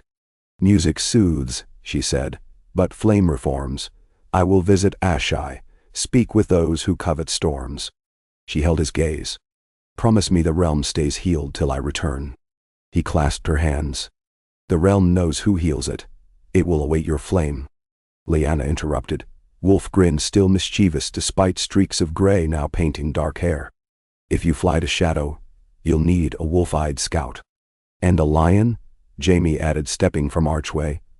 White cloak blazing. Kingsguard never shirk dull assignments. And a viper, Oberyn drawled, flicking spear haft. Shadowlands have venom more exotic than any I've tasted. Daenerys' laughter rippled. She felt warmth surge, not flame but ember of family forged through trial. Very well, she said. We ride storms together. Above, Viagaros launched into dusk, silver fire etching path through night haze. Orelgon followed, golden wings brushing stars. Two dragons, once adversaries, now danced patterns of infinity, symbols of realm transformed. Daenerys watched until flames dwindled to sparks. She touched heart, feeling fire hum answer. It spoke of journeys unending, of wounds yet to mend, of night waiting always to test dawn. She turned to companions. Wolf, lion, viper, dragon prince, and smiled. "We have much work," she whispered. No one replied, for they were already striding beside her, their shadows long under new-forged moon, carving road toward unknown horizon where healing flame would meet darkest storm, and choose once more to mend instead of maim. The night embraced them, and beyond, the world held its breath for the next chapter of the bright flame's eternal rebellion. The rebellion of mercy. The moon bled silver upon the narrow sea the night they departed, casting wavering paths across the waves like threads of spider glass. Daenerys' bright flame stood at the forecastle of the Wind Singer. Her cloak snapping in a salty gust that tasted of distant deserts and cinnamon ports. Behind her, the lights of King's Landing dwindled, each guttering lamp a memory she carried in the hollow of her chest. Children laughing at dragon pit fountains, healed soldiers planting orchards in fields once trampled by hosts, abandoned wildfire vaults converted to glass-roofed gardens. She would miss the fragrance of those gardens, wild mint and spice rose and the hush of bees within. But the realm's heart no longer beat only in the Crownlands. It waited beyond the world's rim, where shadows whispered of dragons bled for sorcery. Aerys glided high, a blot of living night flecked with storm silver, while Orelgon circled lower, golden wings gilding the sea like molten dawn. Every few beats the younger dragon chirruped a question to his larger brother. Curious, half-grown, and Aerys answered with a sonorous rumble no language could convey but every heart understood. Between those two shapes rode a third figure no larger than a flea, Rhaegar astride a great white gerfalcon he had raised from Aerys, refusing any dragon that might deprive his sister of defense. It made him look ethereal, a prince carved from moonlight, arcing between titans as though justice itself had grown feathers. On deck clustered the companions Daenerys had chosen for this journey east. Lyanna Stark paced like a wolf unchained, mail glimmering beneath a riding surcoat of deep green embroidered with white petals, roses for the girl she might once have been. She kept one hand on the pommel of Winter's Kiss, a falchion of pale Valyrian steel Bran had unearthed from the crypts at Winterfell, its fuller etched with runes so old no maester living could name them. Jaime Lannister leaned at the rail beside her, white cloak flickering, gaze fixed on the horizon where stars drowned in mist. He had shaved his beard for the voyage, revealing a face younger than his years and weary of ghosts. Nearby, Oberyn Martell lounged upon a coiled rope pile, sharpening a slender spear whose blade glowed faintly red from some alchemical treatment he refused to discuss. "Shadowlands," he muttered, testing the edge on his thumb and finding blood. He licked the bead away. "They say poison walks there like a common lover. I would greet her properly." Lyanna chuckled. "You'd greet your own doom with a kiss." "The trick," Oberyn replied, "is to kiss her first." Jaime glanced skyward. "Rhaegar should come in. That bird's wings will freeze stiff at this height." Before Lyanna could retort, Daenerys raised a hand. "He stays aloft because he must see what we cannot. There are eyes upon these seas, unfriendly and hidden beneath illusion. Rhaegar hunts them." As if summoned, the gerfalcon stooped from the black vault. Rhaegar landed lightly on the mast platform, sliding down shrouds with a grace that belied mail-weighted boots. His cheeks were wind-burned. His amethyst eyes held the reflection of far-flung perils. "2 candles on the eastern horizon," he said, voice pitched just for their circle. "White flames the size of watchfires, yet no vessels near enough to feed them. Witch lights, maybe." Oberyn's brow furrowed. Melisandre of Ashai spoke once of paylight, lamps borne by agents of the shadow who ride mist like wolves ride snow. "Then they herald our welcome," Daenerys said, turning toward the dark expanse beyond. "And warn us they know we come." Weeks unspooled. Westeros slipped into recollection. The Wind Singer threaded Tyrosh's turquoise shallows, where perfumed courtesans waved from lattice balconies. She skimmed Valisar's mangrove straits alive with violet herons. She hove to at Mantares for fresh water, where the air reeked of sulfur rising from lava flats and ghost crabs scuttled across pale sand as brittle as bone.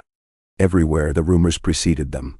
The bright flame sails east to steal fire from shadows. The bright flame seeks the secret of eternal healing. The bright flame must die that darkness may live. In Volantis, they paused only long enough to resupply.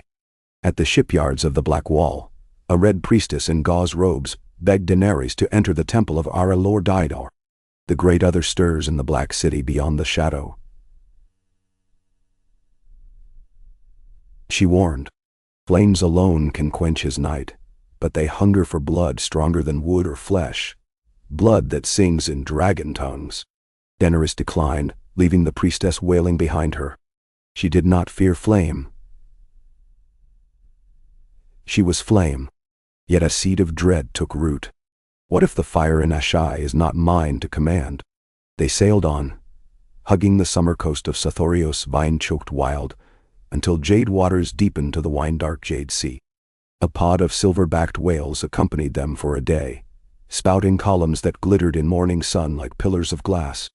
Even Jaime's grim humor softened as he leaned over the rail to watch them breach, laughing when Oberyn bet Lyanna a cask of arbor white he could ride one bareback. By dusk the whales vanished, and wind died to a breathless hush as if the world waited. Rhaegar called council in the stern castle cabin over a chart inked with faded warnings.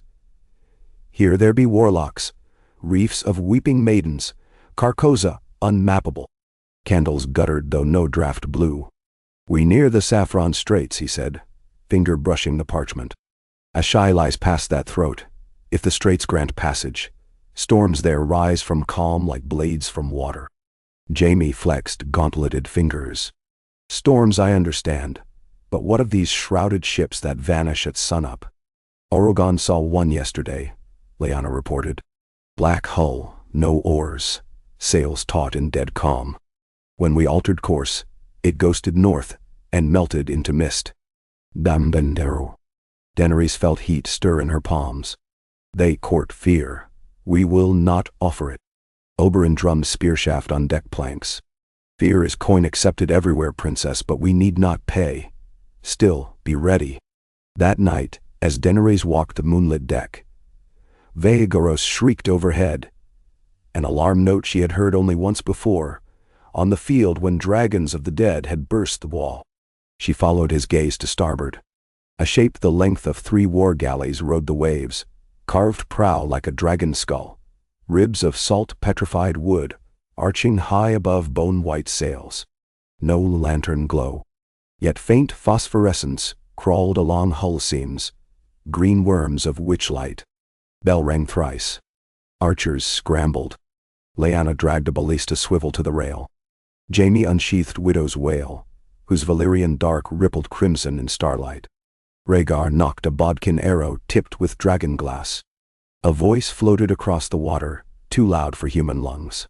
Bright flame, it called in Valyrian older than old Valyria, sibilant as serpent speech. Return your gift to the night. Fire belongs to shadow. Daenerys stepped to the rail. Shadow fears what fire reveals. She replied, letting her words carry on wind, shaped by will. Come show me if you dare. Silence, then a howl of wind that bent masts. The ghost galley's sails unfurled blacker than pitch, and it heeled to ram. Vaegoros and Orelgon dove as one, streaming twin comets of silver and gold fire. But the moment flame touched the vessel it fizzled, sucking inward like breath stolen. A hush centrifuged outward. Dragons screamed frustration. Spell-eater wood, Oberyn hissed. Grown where sun never shines. The galley's prow struck a trough 5 lengths distant and leapt. Sea lifted beneath it, as though some leviathan heaved the ship bodily. It would crash atop the windsinger before anyone could turn. Daenerys clenched fists. Heat swelled beneath her ribs, gathering into a seed of starfire she seldom unleashed for fear of what it might burn. She spread arms and shouted a single word of Valyrian that tore her throat. Imaragan! Light erupted, not flame but brilliance, white as birch sap at noon, tinged with rose at the edges. The wave holding the galley froze midway, crested in crystal glass, then shattered. The ghost ship crashed side-on into brittle shards, hull splitting amidships with a scream like worlds breaking.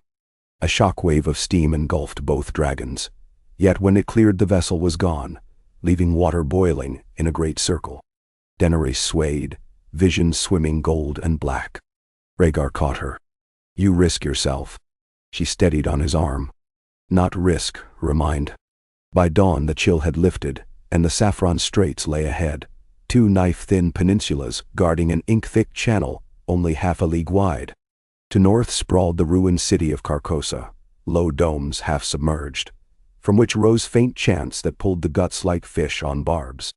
To south, a sheer cliff of golden rock towered, honeycombed with windows of some ancient lighthouse, whose top burned with cold blue fire, even by day. Between mouth and throat rolled a fog bank the color of bruises. The windsinger slid into shadow. All sound dulled. Waves slap, cordage creak, even the sigh of breath. It was as though time exhaled and forgot to inhale again. Sailors crossed themselves. One began a hymn, but the words crumbled from his tongue unheard. On the forecastle Daenerys raised black fire high. Two long rubies on the fuller glimmered, pulsing like hearts. She felt the sword hum. A different resonance than Vahagaros's deep thunder, higher, almost mournful. The fog parted. Before them opened a void where sea and sky fused without horizon. In that void floated structures impossible. Towers formed of shadow glass, ringed by lightning that crawled slow as moss. Bridges made of tethered clouds. Statues whose heads dissolved into flocks of onyx ravens before re-solidifying. That was the outskirt of Ashai by the shadow. As the ship glided beneath those bridges, silence deepened into weight. The sailors could not speak. Even Oberyn's perpetual humming ceased. A voice formed inside each mind, sibilant, composed of memories of childhood terrors. "Leave the flame. Keep your lives." Daenerys thrust Blackfire point down on the deck. "Come take it." Her thought answered the voice, bright as sun on mirror. "Or crawl back to whatever hole birthed you." A figure coalesced upon the port parapet of a shadow glass tower. Rippling like ink dropped into water. It wore a robe of woven void. Its face was a white mask with 3 eye holes, each glowing red. In its left hand glinted a ruby scalpel. In its right, a crystalline heart, black as smoke yet throbbing with dull crimson light. Her heart lurched. A dragon heart. The creature lifted the heart toward the sunless sky. Lightning lanced from the bridges to the heart, branching like roots. The heart pulsed faster, spewing spurts of red mist that condensed into storm clouds. Winds howled, spinning upon the sea in a nascent vortex. Masts groaned. Jaime barked, though no sound carried. He dragged Lyanna below decks to lash lines. Oberyn poised on the poop, spear ready, though what he would strike was unclear. Rhaegar loosed an arrow. It vanished into roiling mist before striking. Daenerys strode to the prow, every footstep setting Blackfire's gems blazing like molten glass. She raised her palm. Vahagoros shrieked war cry, diving to hover at masttop. Orelgon roared, flanking. She inhaled, drawing wind and spark into her lungs until ribs ached. At the apex of breath, she remembered every life she had healed, every child's laugh, every wound closed by her mercy, and she let their gratitude pour into the flame seed in her heart. She exhaled. A beam of silver white arced from her chest into the storm heart, meeting the lightning halfway. Where they collided, light turned to crystal, fracturing into 1,000 prisms that spun like coins. The crimson heart cracked. The masked figure staggered, its robe shedding tatters of night that dissolved before hitting water. It raised the scalpel, poised to cut deeper into the dragon heart, to release whatever doom burst inside. But Rhaegar's Gyrfalcon stooped, talons raking. The scalpel slipped, spinning into abyss. Lyanna, rope tied about her waist, leapt the rail with a grappling hook and swung onto the tower ledge, blade flashing. She drove Winter's kiss through the mask. The figure popped like a soap bubble, disgorging a cloud of ash that stank of rust and lilac. The heart dropped, tumbling toward sea, but Aurelgon snatched it in golden jaws before it fell, wings beating shockwaves that shredded the remaining fog. Storm died in an instant, as though some giant hand closed. Silence broke like fragile glass. Rushing sound returned, and with it color. The towers of Ashai, revealed in true daylight, were smaller than illusion had painted. Broken ziggurats washed by brine, streets clogged with glass slag. Only a single spire stood unbroken, the adjoining pier shaped like an obsidian tongue where a solitary lantern glowed green. Stevedores cloaked in hooded black emerged, heads bowed. Through cracked masks, they spoke Valyrian tinged with Carthene lilt. The shadow thanks you for extinguishing the pretender of 3 eyes. Enter, bright flame. Daenerys clenched black fire. Your sorcerer tried to murder us. He served not Ashai but the pale prophet, exile of our order, the foremost stevedore said. He has stolen many dragon hearts to fashion storms that feed eternal night. We are few who resist. You carry the fire that can end him. Will you walk unmarred through the city? Men? Rhaegar landed beside Daenerys, setting his gerfalcon on gauntlet. We came to end him, he said, voice still tinged with awe at Lyanna's dare. Lead us. Ashai by the shadow was a wound where the world's skin had never healed. Streets paved in black stone drank light. Water trickled from cracked aqueducts in luminous ribbons. No children played. No dogs barked. The only sound was distant hammers forging something that rang like glass.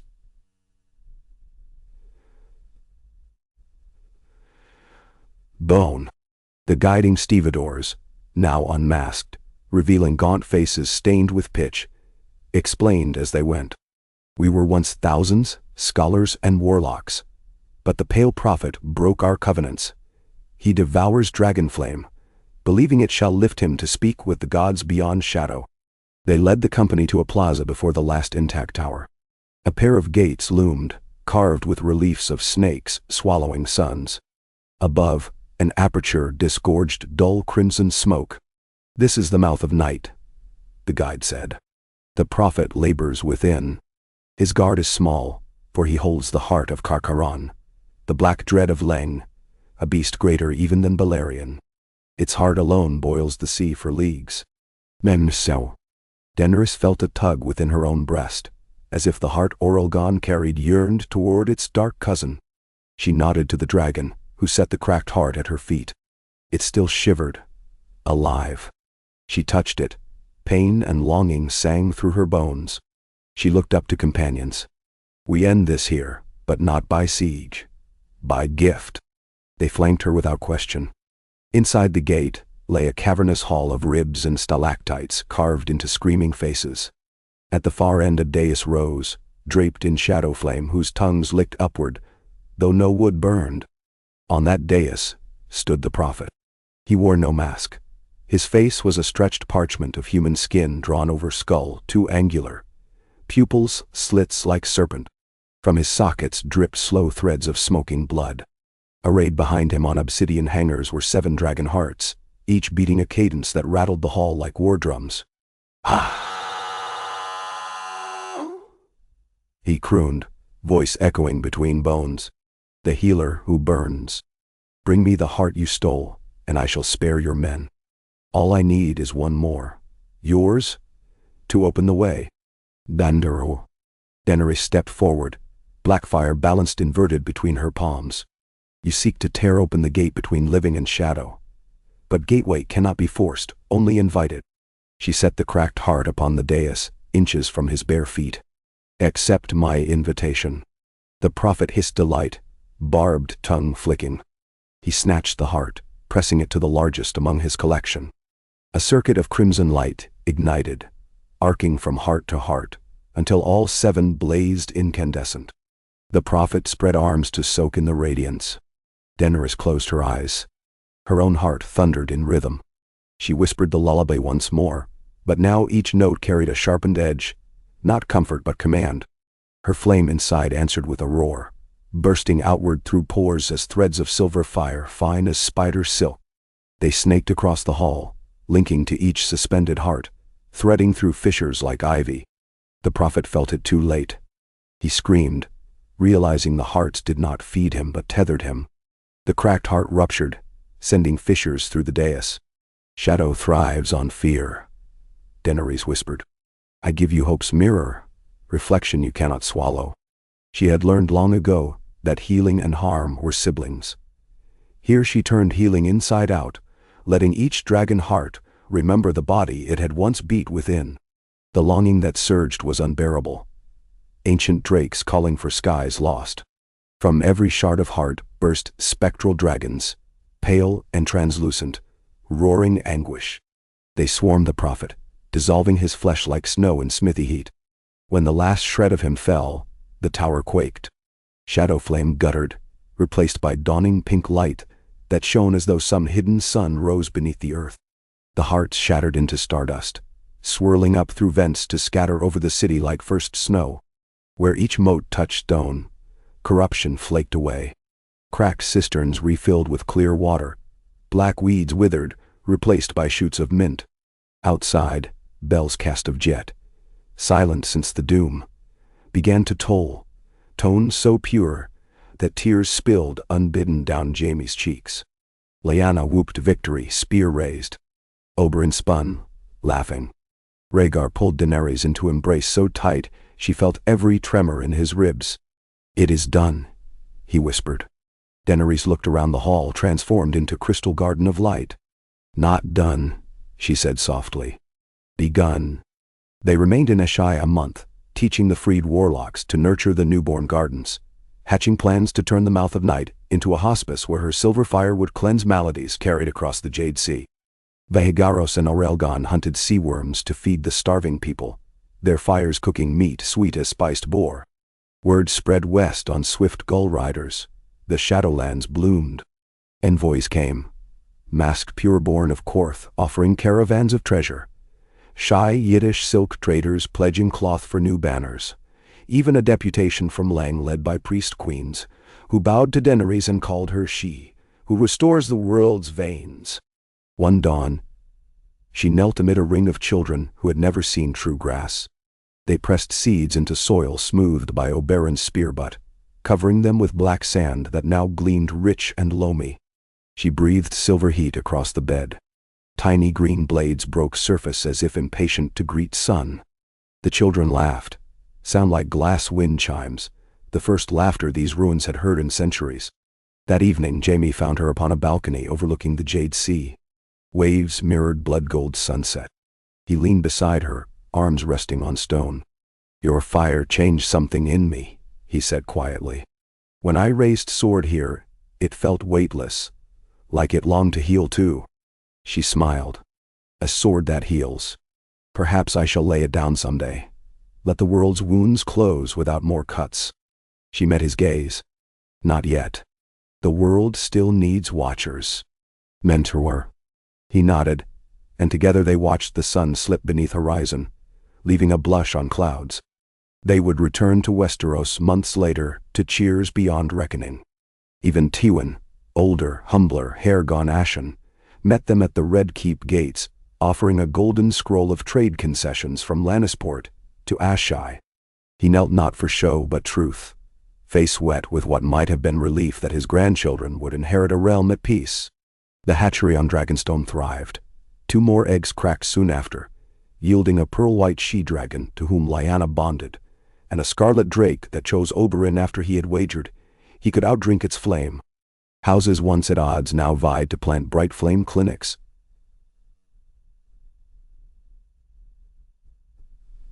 Small folk named newborn daughters Diana and sons Rael in gratitude. But Daenerys measured success not in names but in silences. The hush of battlefields gone fallow, the quiet of swords sheathed for seasons, the soft exhale of a mother whose fevered child cooled under silver flame. She spent her days riding Veigaros along the coasts, seeking pockets of plague, pockets of pain. At every village, she told the tale of the Shadowlands and the lesson it taught, that the greatest fire was not that which raised, but that which rekindled. One winter's night, 3 years to the day since the prophet fell, she sat with Rhaegar atop the ramparts of Dragonstone, watching new snow swirl over the sea. He strummed his harp, strings tuned to a minor key. "Do you remember," he asked, "the fear we felt when Father's madness threatened to drown us? I sometimes wake still hearing wildfire crackle beneath the Red Keep." Daenerys. She reached for his hand. "We walk forward by remembering what lies behind. Without that fear we would have grown soft long ago." He touched her cheek. "Will there ever be an end to walking?" She considered. Far east, rumors spoke of ghost steel blades forged in the Great Waste. Far north, Tormund Giantsbane had sent word of strange lights beyond the shivering sea. "If there is," she said, "it will be when the last wound is healed and the last child sleeps safe. Until then we walk." Then so. Below, in the courtyard, Lyanna trained with young squires while Aurelgon dozed, draped over a turret, tail dangling like a golden pennant. Jaime sparred with Barristan beside them, the old knight's laughter startling ravens from Merlons. Oberyn sat cross-legged before a brazier, distilling spices for a new cordial that would, he claimed, cure heartbreak. Daenerys leaned against the parapet, closing eyes. Wind smelled of snow and salt and faint undertone of dragon musk, scents she would carry forever.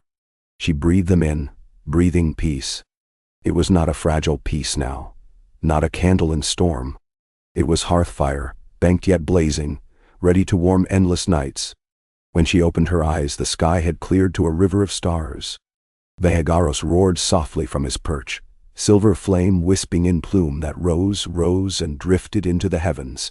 An unspoken promise that wherever darkness gathered, there the bright flame would follow, bearing light to mend the world. Kai, Kal, London. Snow sifted in slow spirals across the moonlit courtyard, softening the clang of steel below Dragonstone's ramparts, until each strike sounded like a muted heartbeat in the hush of winter. Daenerys watched from the battlements, arms folded against the chill, silver-white hair plastered to her cheeks where ocean spray had frozen. Down in the yard, Lyanna Stark sparred with 2 squires at once, darting, weaving, laughing whenever her opponents overcommitted. A faint smile ghosted across Daenerys' lips. Even after a day spent overseeing bright flame clinics in Driftmark, the wolf would not relent until every youthful blade in the garrison had tasted humility. Aurelgon lay draped over a half-crumbled turret behind her, golden eyes half-lidded in a doze that could become violence between one breath and the next. Veigaros roosted higher still upon the jagged crown of Dragonmont, a shadow among stars. The night felt calm, but that calm rang hollow in Daenerys' bones. She turned as footsteps approached. Jaime, hair silvering at the temples, removed his helm and wiped frost from his brow. "Shall wear them to stumps," he said, nodding toward the yard. "I tried sparring earlier. She disarmed me once and had the rope around my ankle the next pass. Stark tricks. And Lannister pride kept you on your feet until she tied the second rope." He laughed, shrugging. "Something like that." His mirth faded when he noted her distant gaze. Still restless and uncertain how to name it. She leaned on the crenellation, fingers tracing ancient stone. "This piece feels suspended, as though the world itself holds breath.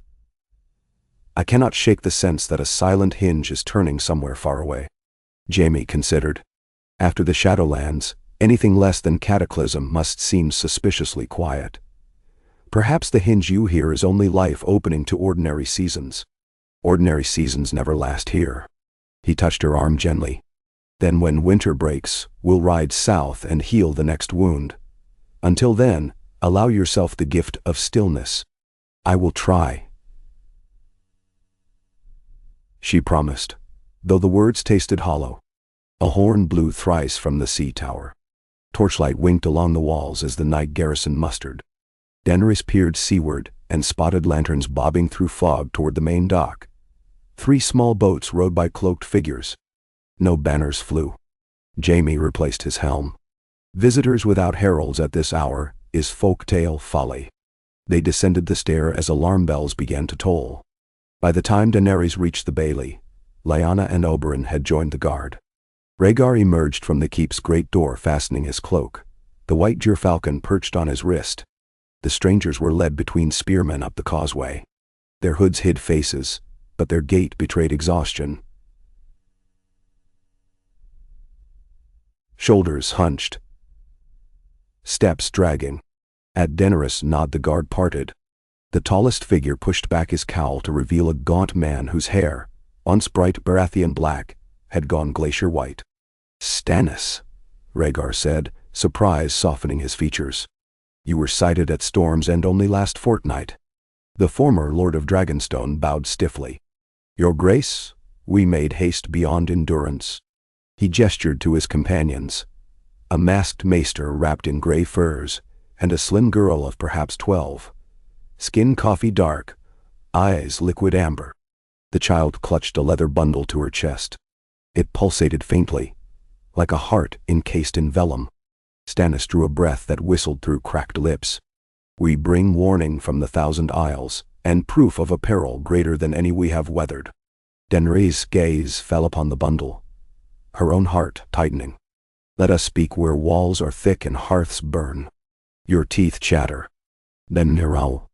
Inside the great hall shadows jounced across basalt pillars, as servants stoked braziers. Snow melted to glittering beads on Stannis' pauldrons. He wasted no time. "During my patrol of Storm's South Seas, fisherfolk spoke of islands vanishing overnight. At first we dismissed it as sailors' tales. Then my bannermen found strands of glassy slag washed ashore. Slag that bled heat despite snow. We sailed east to chart the isles. What remained were black craters rimmed in salt, fused to diamond. At the center of the largest pit, we unearthed this." "And now why?" The girl unwrapped the bundle. A sphere no wider than a man's heart rested in her small hands. Translucent quartz shot through with veins of pulsing crimson. Though it lay inert, every person near felt warmth radiate. Tender at first, then clawing, as if invisible fingers reached to pluck marrow from bone. Oberyn hissed under his breath. "A dragon's heartstone, but unlike any we saw in Ashai." The masked maester spoke, voice muffled and tremulous. "I am Maester Atlar of Old Town, though I cast off my chains after what I learned. This orb is fused from worm flame and blood of unknown origin. It thrums to a rhythm older than Valyria, a summoning pulse." "Nender Rhymso." Daenerys extended her hand. The closer her palm approached, the more insistent the pull became. Silver motes danced at her fingertips. In the orb's depths threads of fire stirred, as if tasting her presence. She snatched her hand back. Rhaegar frowned. "Who forged it?" Stannis' jaw clenched. "Whoever devoured those islands to feed their forge. The Thousand Isles are but scouts' casualties. Their fleet sails west even now. Sails spun of silkworm shadow, oars carved from living bone." "Then?" Jaime cursed softly. "How many ships?" "Enough to drown both coasts in one tide," Stannis replied. Lyanna pushed stray strands from her brow. "Then our realm is the anvil." Daenerys paced before the hearth, thoughts racing. She felt Veigaros stir atop Dragonmont, linked to her unease. This stone is not simple heart. It is beacon, bait thrown before the hunter. She faced the maester. What answer did it await? Atlar bowed his head. "Not answer, your grace." Gateway. The forge lords of Kaya carved legends into obsidian vaults. A sea demon named Skaghareth, who slept beneath the world, dreaming islands into foam. To wake him one must feed dragon flame to a heartstone until it breaks song. On. Oberyn tapped the blade of his spear on flagstones. "Then the enemy will seek our dragons, for none elsewhere remain." Stannis looked each of them in turn. "I have seen men boiled in brine when they touched that orb. It leaves no mark but emptiness, ashes inside living flesh. If it can do that without your flame, imagine what that flame unlocks." "Mendemawa." Silence hung thick. Finally, Rhaegar took Daenerys' hands. We stand on the path we chose in the Shadowlands. Each wound reveals a deeper vein, but we will not bow. She squeezed back. Nor break. The Raven Council convened at Dragonstone by the next sunrise. Lords Tyrell and Aeryn arrived on hasty galleys, the new Prince of Dorne by sleek sandship. Even Tywin came, leaning heavier on his cane than fashion decreed. Cersei at his elbow in healer's whites. The Stark contingent led by Bran and Sansa landed 2 days later on a converted Karkaron barge, its hull painted with wolves chasing comets through night. Between them they brought tidings that chilled the spine. Merchant cogs swallowed whole off the stepstones, columns of steam on the winter horizon near Skagos, red rains over the arbor that stripped paint from ships, and seeded decks with crystal shards. And across each tale, a common whisper. The pulse. People woke at night to rhythmic booms beneath the earth. Heartbeats from some giant slumbering miles below rock. Daenerys stood before the assembly beneath Dragonstone's skull vault ceiling. The Heartstone sat upon a pedestal in the hall's center inside a clamshell of dark steel prongs. Its glow waxed and waned like breath. We face a foe that shapes the crust of the world. She began, voice carrying to the far columns. Swords and ships alone cannot answer. We must wield knowledge older than conquest, knowledge of the first forgers who sang stone to life. Bran Stark, eyes milk blue with green's ear sight, spoke from his wheeled chair. In the weirnet I glimpsed a hammer forged of silence that struck the roots of mountains. Each blow cracked a door, and beyond that door coiled a serpent of molten glass. Tywin's knuckles whitened on his cane. Poetic riddles do not fell ships. What action do you propose? Rhaegar unrolled a chart far older than the hall itself. The known world sketched around a blank gray center labeled the fathomless caldera. Maester Aemon once told me the earth bleeds where men least dare sail. The Forge Lords may dwell upon that gash, feeding Skagaroth with dragon hearts. If so, we must strike before their chorus completes its 7th pulse. How many pulses have we? Mace Tyrell asked, blustering mustache quivering. Atlar counted aloud. By fishermen's logs, 5. The hall erupted. Lords argued supply lines and winter gales. Tywin demanded fleets from every port. Sansa urged evacuation of coastal villages. Bran whispered warnings none listened to. Daenerys raised black fire. Silence shivered. Enough. We marched to the caldera, dragons at vanguard, bright flame healers in wake. But first we must douse the beacon. If we quell the heart, perhaps we stall the next pulse. Then Cersei stepped forward, surprising many with the steadiness of her voice. Let me study it. Qyburn taught me orthodox and unorthodox methods. Where he wielded poison, I wield antidote. She met Daenerys' eyes. Your fire tempered Orelgon's corruption. Lend me a sliver of that flame and I will craft a cage around this stone. Daenerys searched the lioness's face for deceit and found instead a fierce resolve, tempered by years of tending the sick in Old Town. We worked together. One misstep could burn more than stone. So began the forging of the cage. In the old Valyrian foundry below Dragonstone.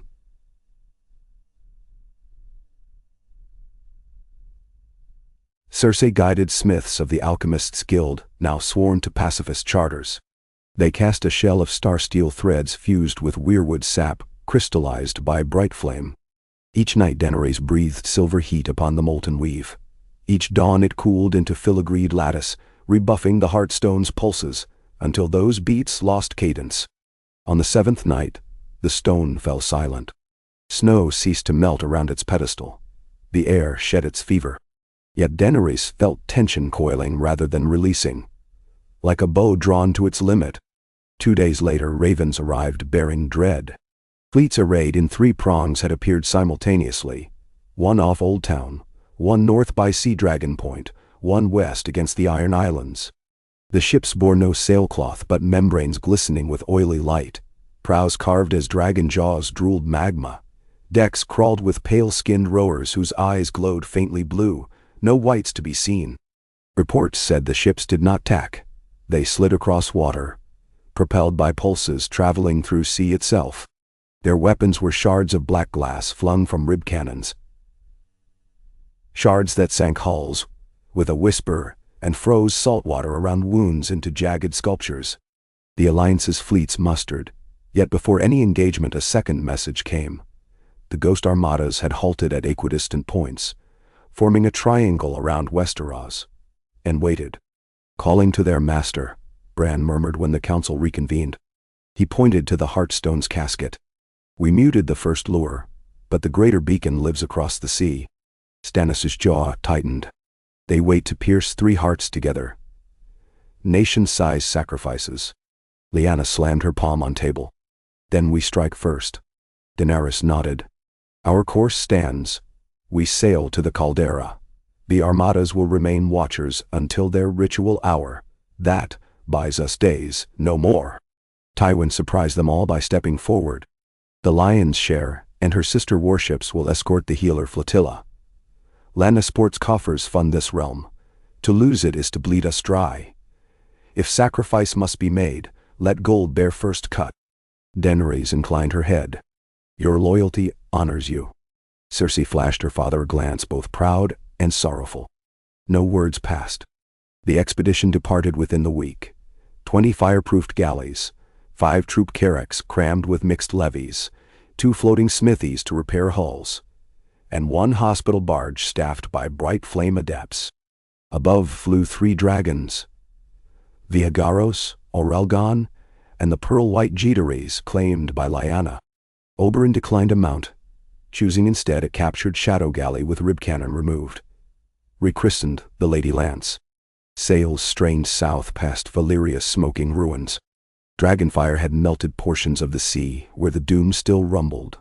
Molten lead pooled among islands like forgotten tears. Here Daenerys glimpsed silhouettes moving beneath glassy waves. Serpents or spirits, she could not tell. On the 12th day a navy of corpse hulks blocked their path. Hunched shapes clung to rotted masts, eyes like hot cinders. They moaned not hunger, but lamentation. Bran urged parley, claiming souls might be freed. Yet when the hulks advanced, hurling glass shards that rang like bells of morning, Daenerys unleashed Viagaros. His silver fire burned water and wood alike, but where corpses fell, their ashes coalesced into winged wraiths that shrieked and dove at the living. Lyanna's Jeteres met them in midair, spraying pearl fire that froze wraiths mid-scream before shattering them into star-like dust. Sailors cheered. Daenerys felt hope swell. Yet each victory reminded her time slipped. At last the fleet reached the fathomless caldera, a ring of basalt cliffs broken in 3 places where molten rivers poured into a sunless sea within. Smoke rose in spirals, weaving constellations from embers. The air smelled of brimstone and old sorcery. They anchored at a black sand spit outside the main vent. Rhaegar convened captains while Daenerys, Oberyn, and Bran scouted ahead riding dragons across the volcanic rim. From altitude, they saw forge temples, suspended on chains above glowing lava lakes. Each temple, a lattice of obsidian ribs. On the central platform, huge kettle drums were beaten by giants of bone wrapped in chainmail flesh, their arms like tree trunks. Every beat sent tremors rolling outward, pulses matching those felt across the realm. Above the largest vent, a titanic skull floated, tethered by basalt pillars, Skog-Haroth's crown. Its horns curved into crescent moons, jaw gaping enough for a castle to fit. Flames licked its empty sockets. Between those horns rose the forge throne, where 3 hooded figures knelt over a heartstone larger than Beller's sep. Daenerys sensed that heart calling. Her own fire, twisted in answer, threatened to leap from her veins. She inhaled slow, commanding calm. Oberyn studied the chain pylons. If we snap those anchors, the skull will descend into the vent. Creature or altar, either way its song stops.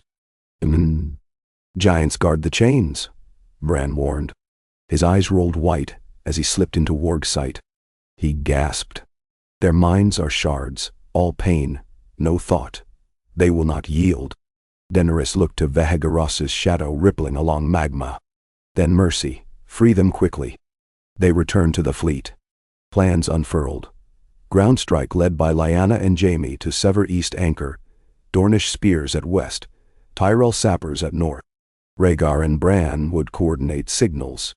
Daenerys would confront the forged triad. Night cloaked their approach. Ash snow drifted, muting sound. Oberyn's Lady Lance crept into an underground canal beneath the west anchor. Tyrell miners followed lava tubes toward north. Meanwhile, Daenerys soared on Vehagaros, straight for the throne.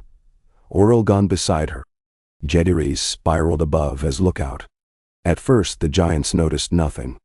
Their drums pounded void rhythms. But as Tyrell charges detonated, green flares marking success, bellowing erupted. A giant toppled, severed by Lyanna's Valyrian edge. Another stumbled into lava when Dornish grappling hooks tripped him. Daenerys landed on the forged throne dais, black glass shattering beneath Vehagaros' talons. The triad turned. Their robes parted, revealing bodies stitched together from human and drake sinew, throats packed with ruby shards. They spoke as one, voices layering into chords that drove cracks through the throne. Fire thief, give back the breath you stole from Night's womb. She raised Blackfire.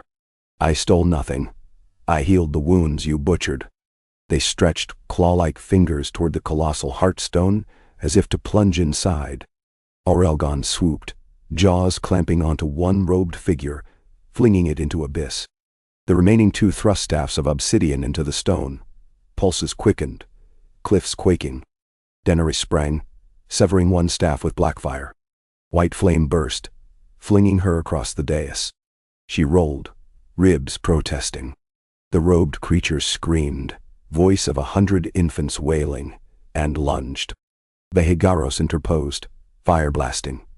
But the creature swam through flame as through water, ruby shards refracting heat. Daenerys felt desperation bloom. She recalled the forging of the bright flame cage. Star steel, weirwood, mercy. 2 strengths, 1 tether. She whistled 3 rising notes. From the fleet below, answered clarion trumpets. Cersei's signal. Rowboats launched, each carrying a cage bulb woven of the same lattice now housing the smaller Heartstone. Adepts within chanted, while Cersei herself knelt at the bow, clutching a reliquary of Orelgon's healing flame. She opened it. Silver and gold fire mingled, spiraling into a beam that shot skyward and struck the throne's base. The pulse stuttered. The colossal Heartstone dimmed. The triad reeled. Daenerys forced herself upright, voice cracking. You forged pain from flame. Now feel flame's true shape. She sang, not lullaby but anthem. Every note carried weight of lives saved, tears dried, fields reborn. Silver-white light cascaded through her skin, pouring into Blackfire until the sword burned like a falling star. She drove it into the Heartstone. A sound like all bells pealed at once split the darkness. The Heartstone fractured, shards shooting outward, each trailing fire that healed glass into soil where it landed. The dais crumbled. Skagharoth's skull lurched. Chains above the vent snapped as anchors severed. Vehagaros snatched Daenerys mid-plunge. Orelgon seized Rhaegar, who had flown in despite orders. Jaehaerys herded retreating allies toward ledges clear of collapsing bridges.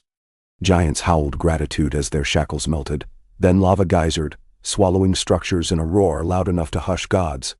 From sea vantage, the fleet witnessed a pillar of light shoot from caldera into storm clouds, then spiraled downward in shimmering petals that kissed waves, quenching red-hot hulls and cooling boiling tide.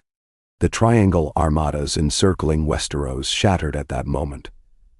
Ships cracking as pulses reversed, leaving nothing but foam and bewildered survivors rescued by coastal fisherfolk. It took a fortnight to ferry allies home. When the Windsinger finally berthed once more at King's Landing, crowds thronged the quays. The skies above swarmed with colored kites shaped like dragons, each trailing ribbons reading mercy is strength. Bells tolled, drums beat, but Daenerys' thoughts drifted to the giants' last grateful eyes before magma consumed them. Relief etched into agony. That evening, in the refurbished dragon pit, she convened her closest circle. Cersei, hair bound with healer's pins, placed the silent heartstone inside its lattice upon a dais of flowering vines. The cage held.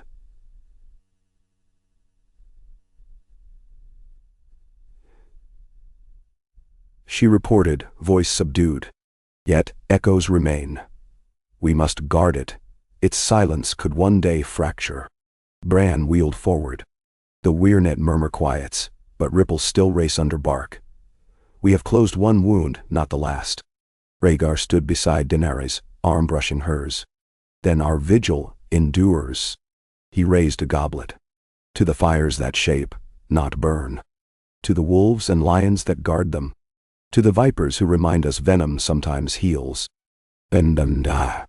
Oberyn laughed, clinking cups. Jaime inclined his head. Lyanna winked at the pearl-white Daenerys perched overhead, the dragon blowing frosty rings that drifted among chandeliers like playful ghosts. Daenerys lifted her goblet last. To every living heart that beats freely tonight, because we chose mercy over might. She drank, warmth spreading not from wine but from the steady cadence of thousands of distant heartbeats carried on midnight air. Later, alone atop Maegor's holdfast, she watched Vehegros curve across the moon, each wingstroke scattering embers like seeds. She thought of hinges turning, doors opening, and understood at last that restlessness was not omen but promise. The world would keep presenting wounds, each deeper than the last, and she would answer with flame that mended. That was her covenant. Snowflakes alighted on the parapet, melting in silver pools. She pressed a fingertip to one. A spark leapt, dancing in her palm before fading. Perhaps someday even the snow itself would bear warmth enough to hatch seeds rather than bury them. Behind her, Rhaegar approached, cloak rustling like quiet thunder. He said nothing, merely slipped his hand into hers. Together they faced the endless dark, listening to the hush of a realm newly awakened to its own possibilities, and waiting for the next time light would be called to rise.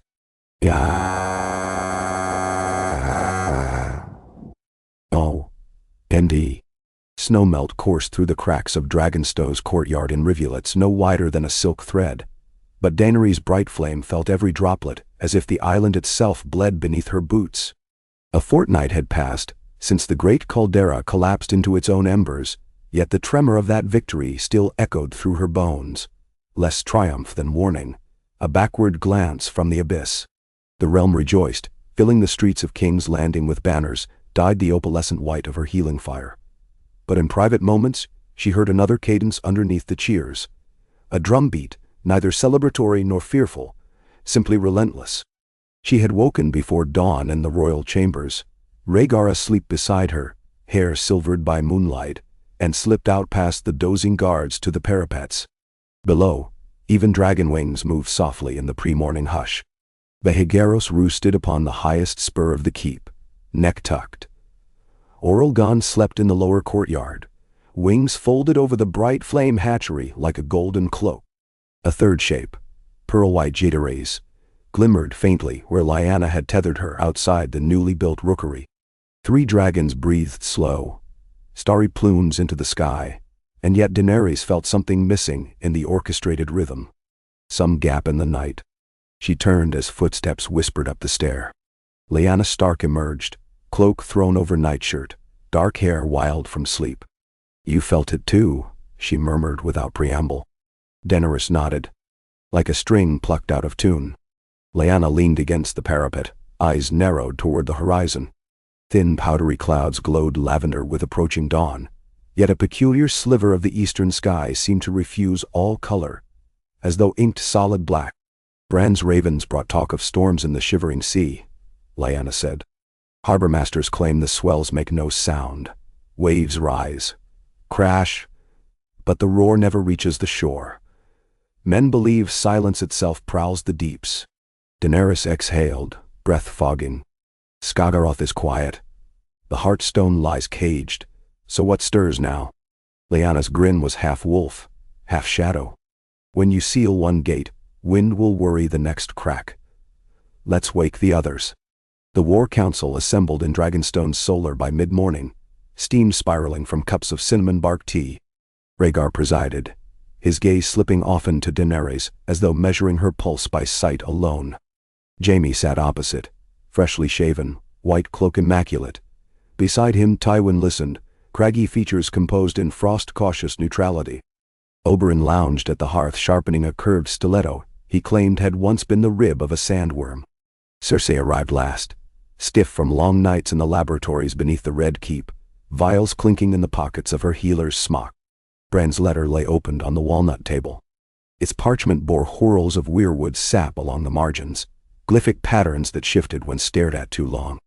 According to the missive, the silent storms in the far north were not storms at all, but memories reawakened, echoes of an epoch when ice ruled the tides. The Night King was gone, yet the citadel of cold dawn, an architecture of lightless glacier walls, was stirring. Bran had seen a pale spire crack open like a seed. Within glowed a library carved in frozen time, every page a shard of living ice. And from that library, a single wind carried the absence of sound. Oberyn tossed the stiletto in the air, catching it by its tip. Books that bleed silence? I prefer pages that tell dirty jokes. But to each ghost its hobby. Cersei ignored him. If the waves mute themselves, the effect is more than omen. Soundless pressure crosscuts water.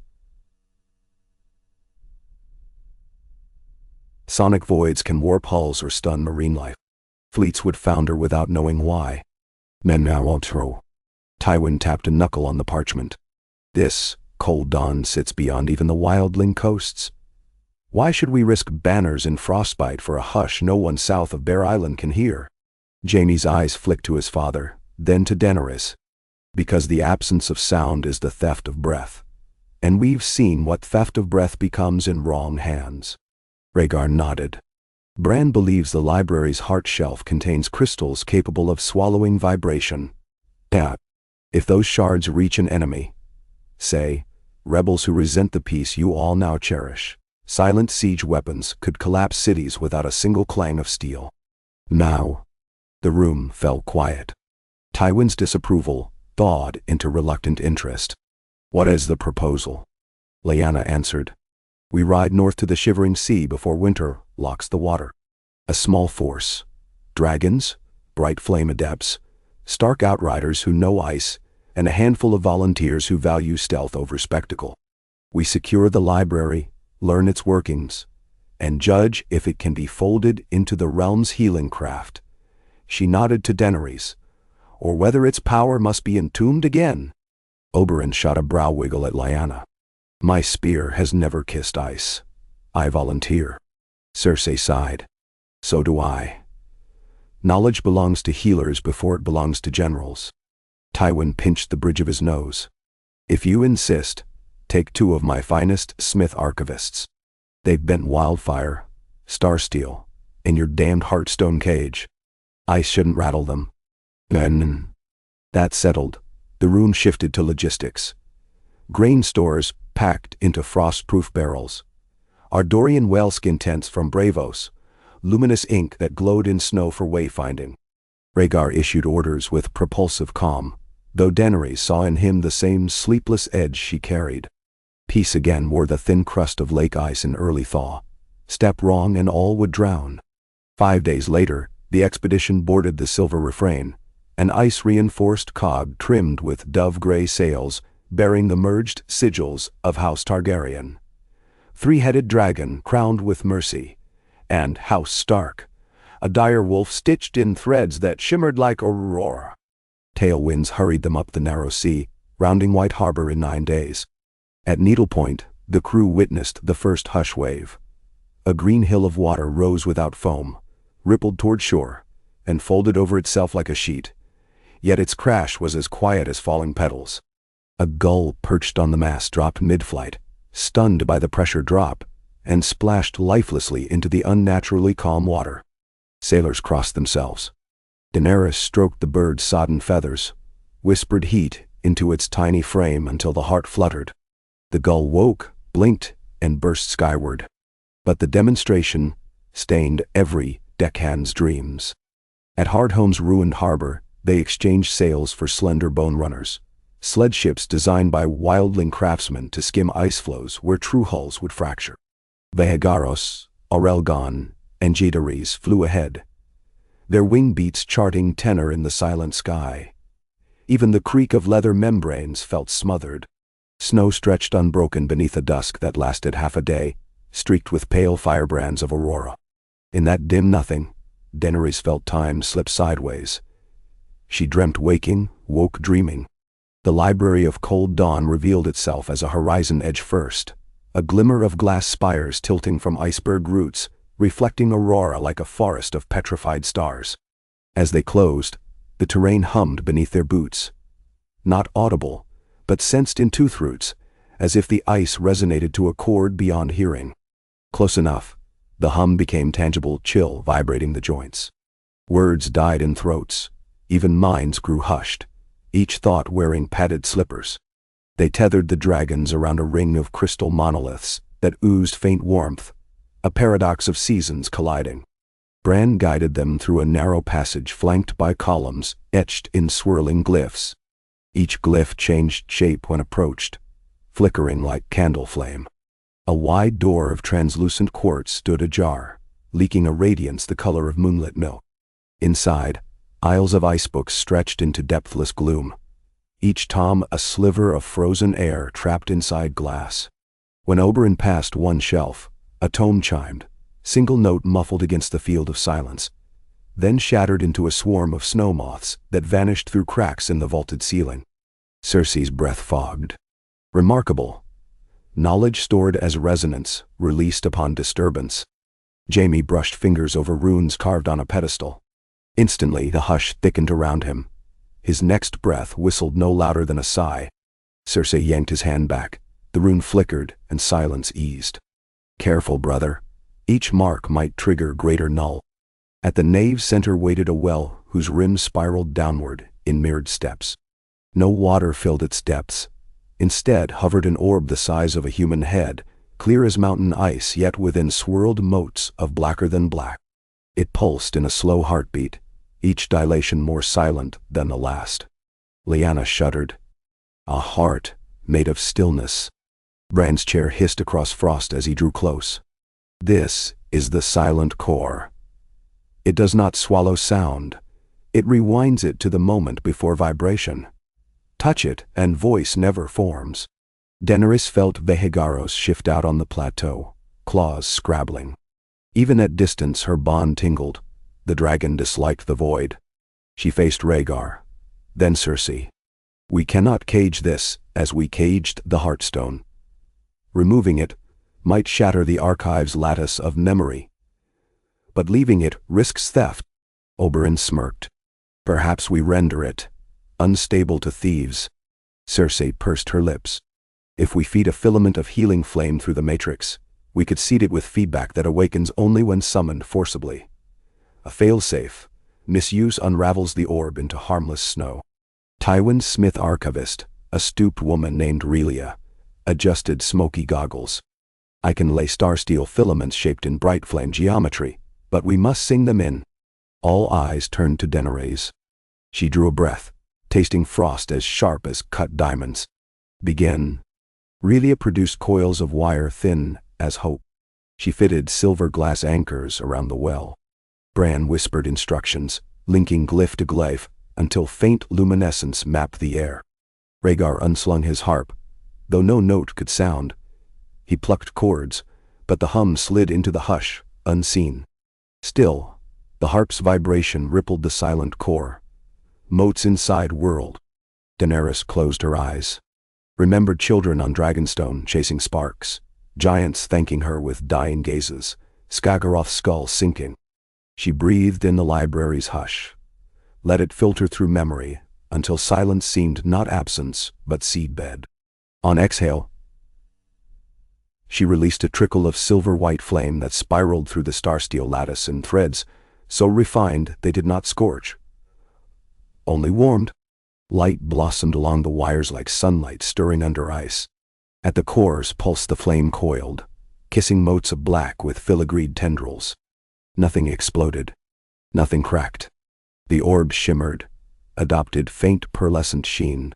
Then, shockingly, sound returned. A chime, clear as newborn glass, resonated up the well and out through every corridor.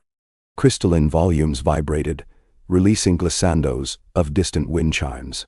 It lasted a heartbeat, then settled into hush again. But a living hush, not suffocating.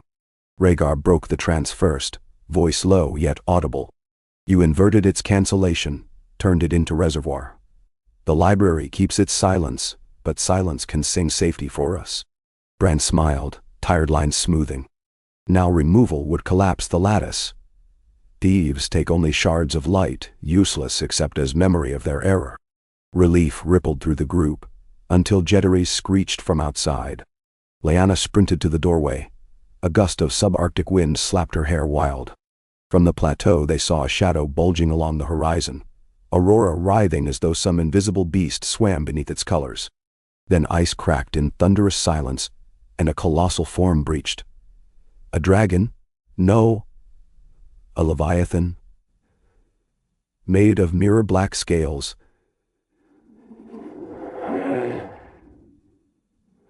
Wings frosted in rime. Its size dwarfed Vehagaros 5-fold. Cersei's voice trembled. Skagaroth birthed another? Bran's mouth went slack. No. This is Sarkaner, the Echo Devourer. Last of the primeval frostworms, drawn by the core's shiver. Then, Vehagaros and Orelgon launched, but the cold drake exhaled a cone of glittering frost so absolute it stilled their fire midair, turning flame to falling stars. Daenerys darted below, pearl-white fire countering frost long enough for the larger dragons to regroup. But the Leviathan kept advancing, eyes hollow sockets swirling with night. Daenerys knew the library might yet stand, but her dragons could die. If they fell, realms beyond would crumble like torn parchment. She sprinted across the plateau, leaping chasms etched by Sarkaner's landing. Frostfire blew past, freezing tears on her cheeks. She called Vehagaros with an unspoken plea. He stooped, lifting her onto his neck. Cold burned her hands to numbness through gloves. She rode directly at the Leviathan's chest. At the last instant, she flung herself from Vehagaros' back, sliding down the mirror scales between Sarkaner's forelimbs, plunging Blackfire into a seam where ribs met sternum. The sword bit, then stuck. A hiss like glaciers calving cut the air. Frost raced up the blade, encasing her hands. She released before Burnlock set, but her palms remained fused to gauntlets of ice. Above, Orelgon dove, talons raking along Sarkaner's spine, scoring furrows that oozed mist, rather than blood. Daenerys darted and slashed at the beast's wings, tearing swaths of rime membrane that refroze before they could cripple lift. Still, momentum shifted. The Leviathan lurched, hind claws scrabbling, trying to turn and bite at Orelgon but losing altitude. Rhaegar and Lyanna led ground archers, loosing quarrels tipped with bright flame glass. Each bolt that struck flared in white heat, burning patches of mirror scale into pitted ice. Daenerys slid off Sarkaner's breast and landed hard on packed snow. Pain lanced her ankle. She lurched for balance, palms still sheathed in ice gloves. The beast's chest wound glowed where Blackfire remained lodged. She could sense flame inside the blade, straining for release, but the frost clamped like jaws. She looked to Bran, who had rolled from his chair after a frost blast toppled it. He crawled toward a fallen icebook, prying it open. Images in crystalline pages rippled, memories of the drake's ancient origin. Sarkaner birthed in the silence after the moon cracked, feeding on sound of glaciers grinding.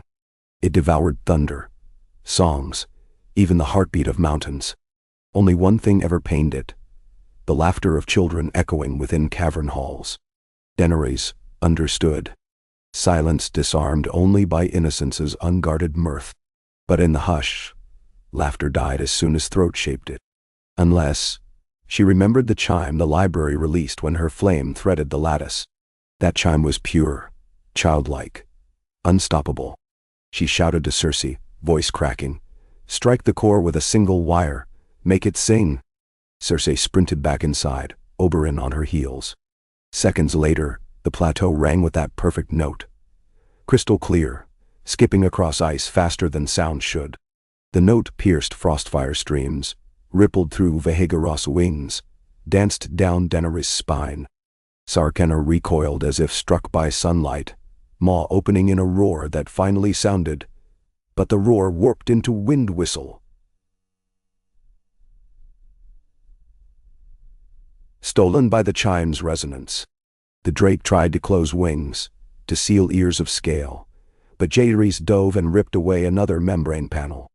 Aurelgon exhaled gold-white flame into the wound Blackfire made. Frost cracked.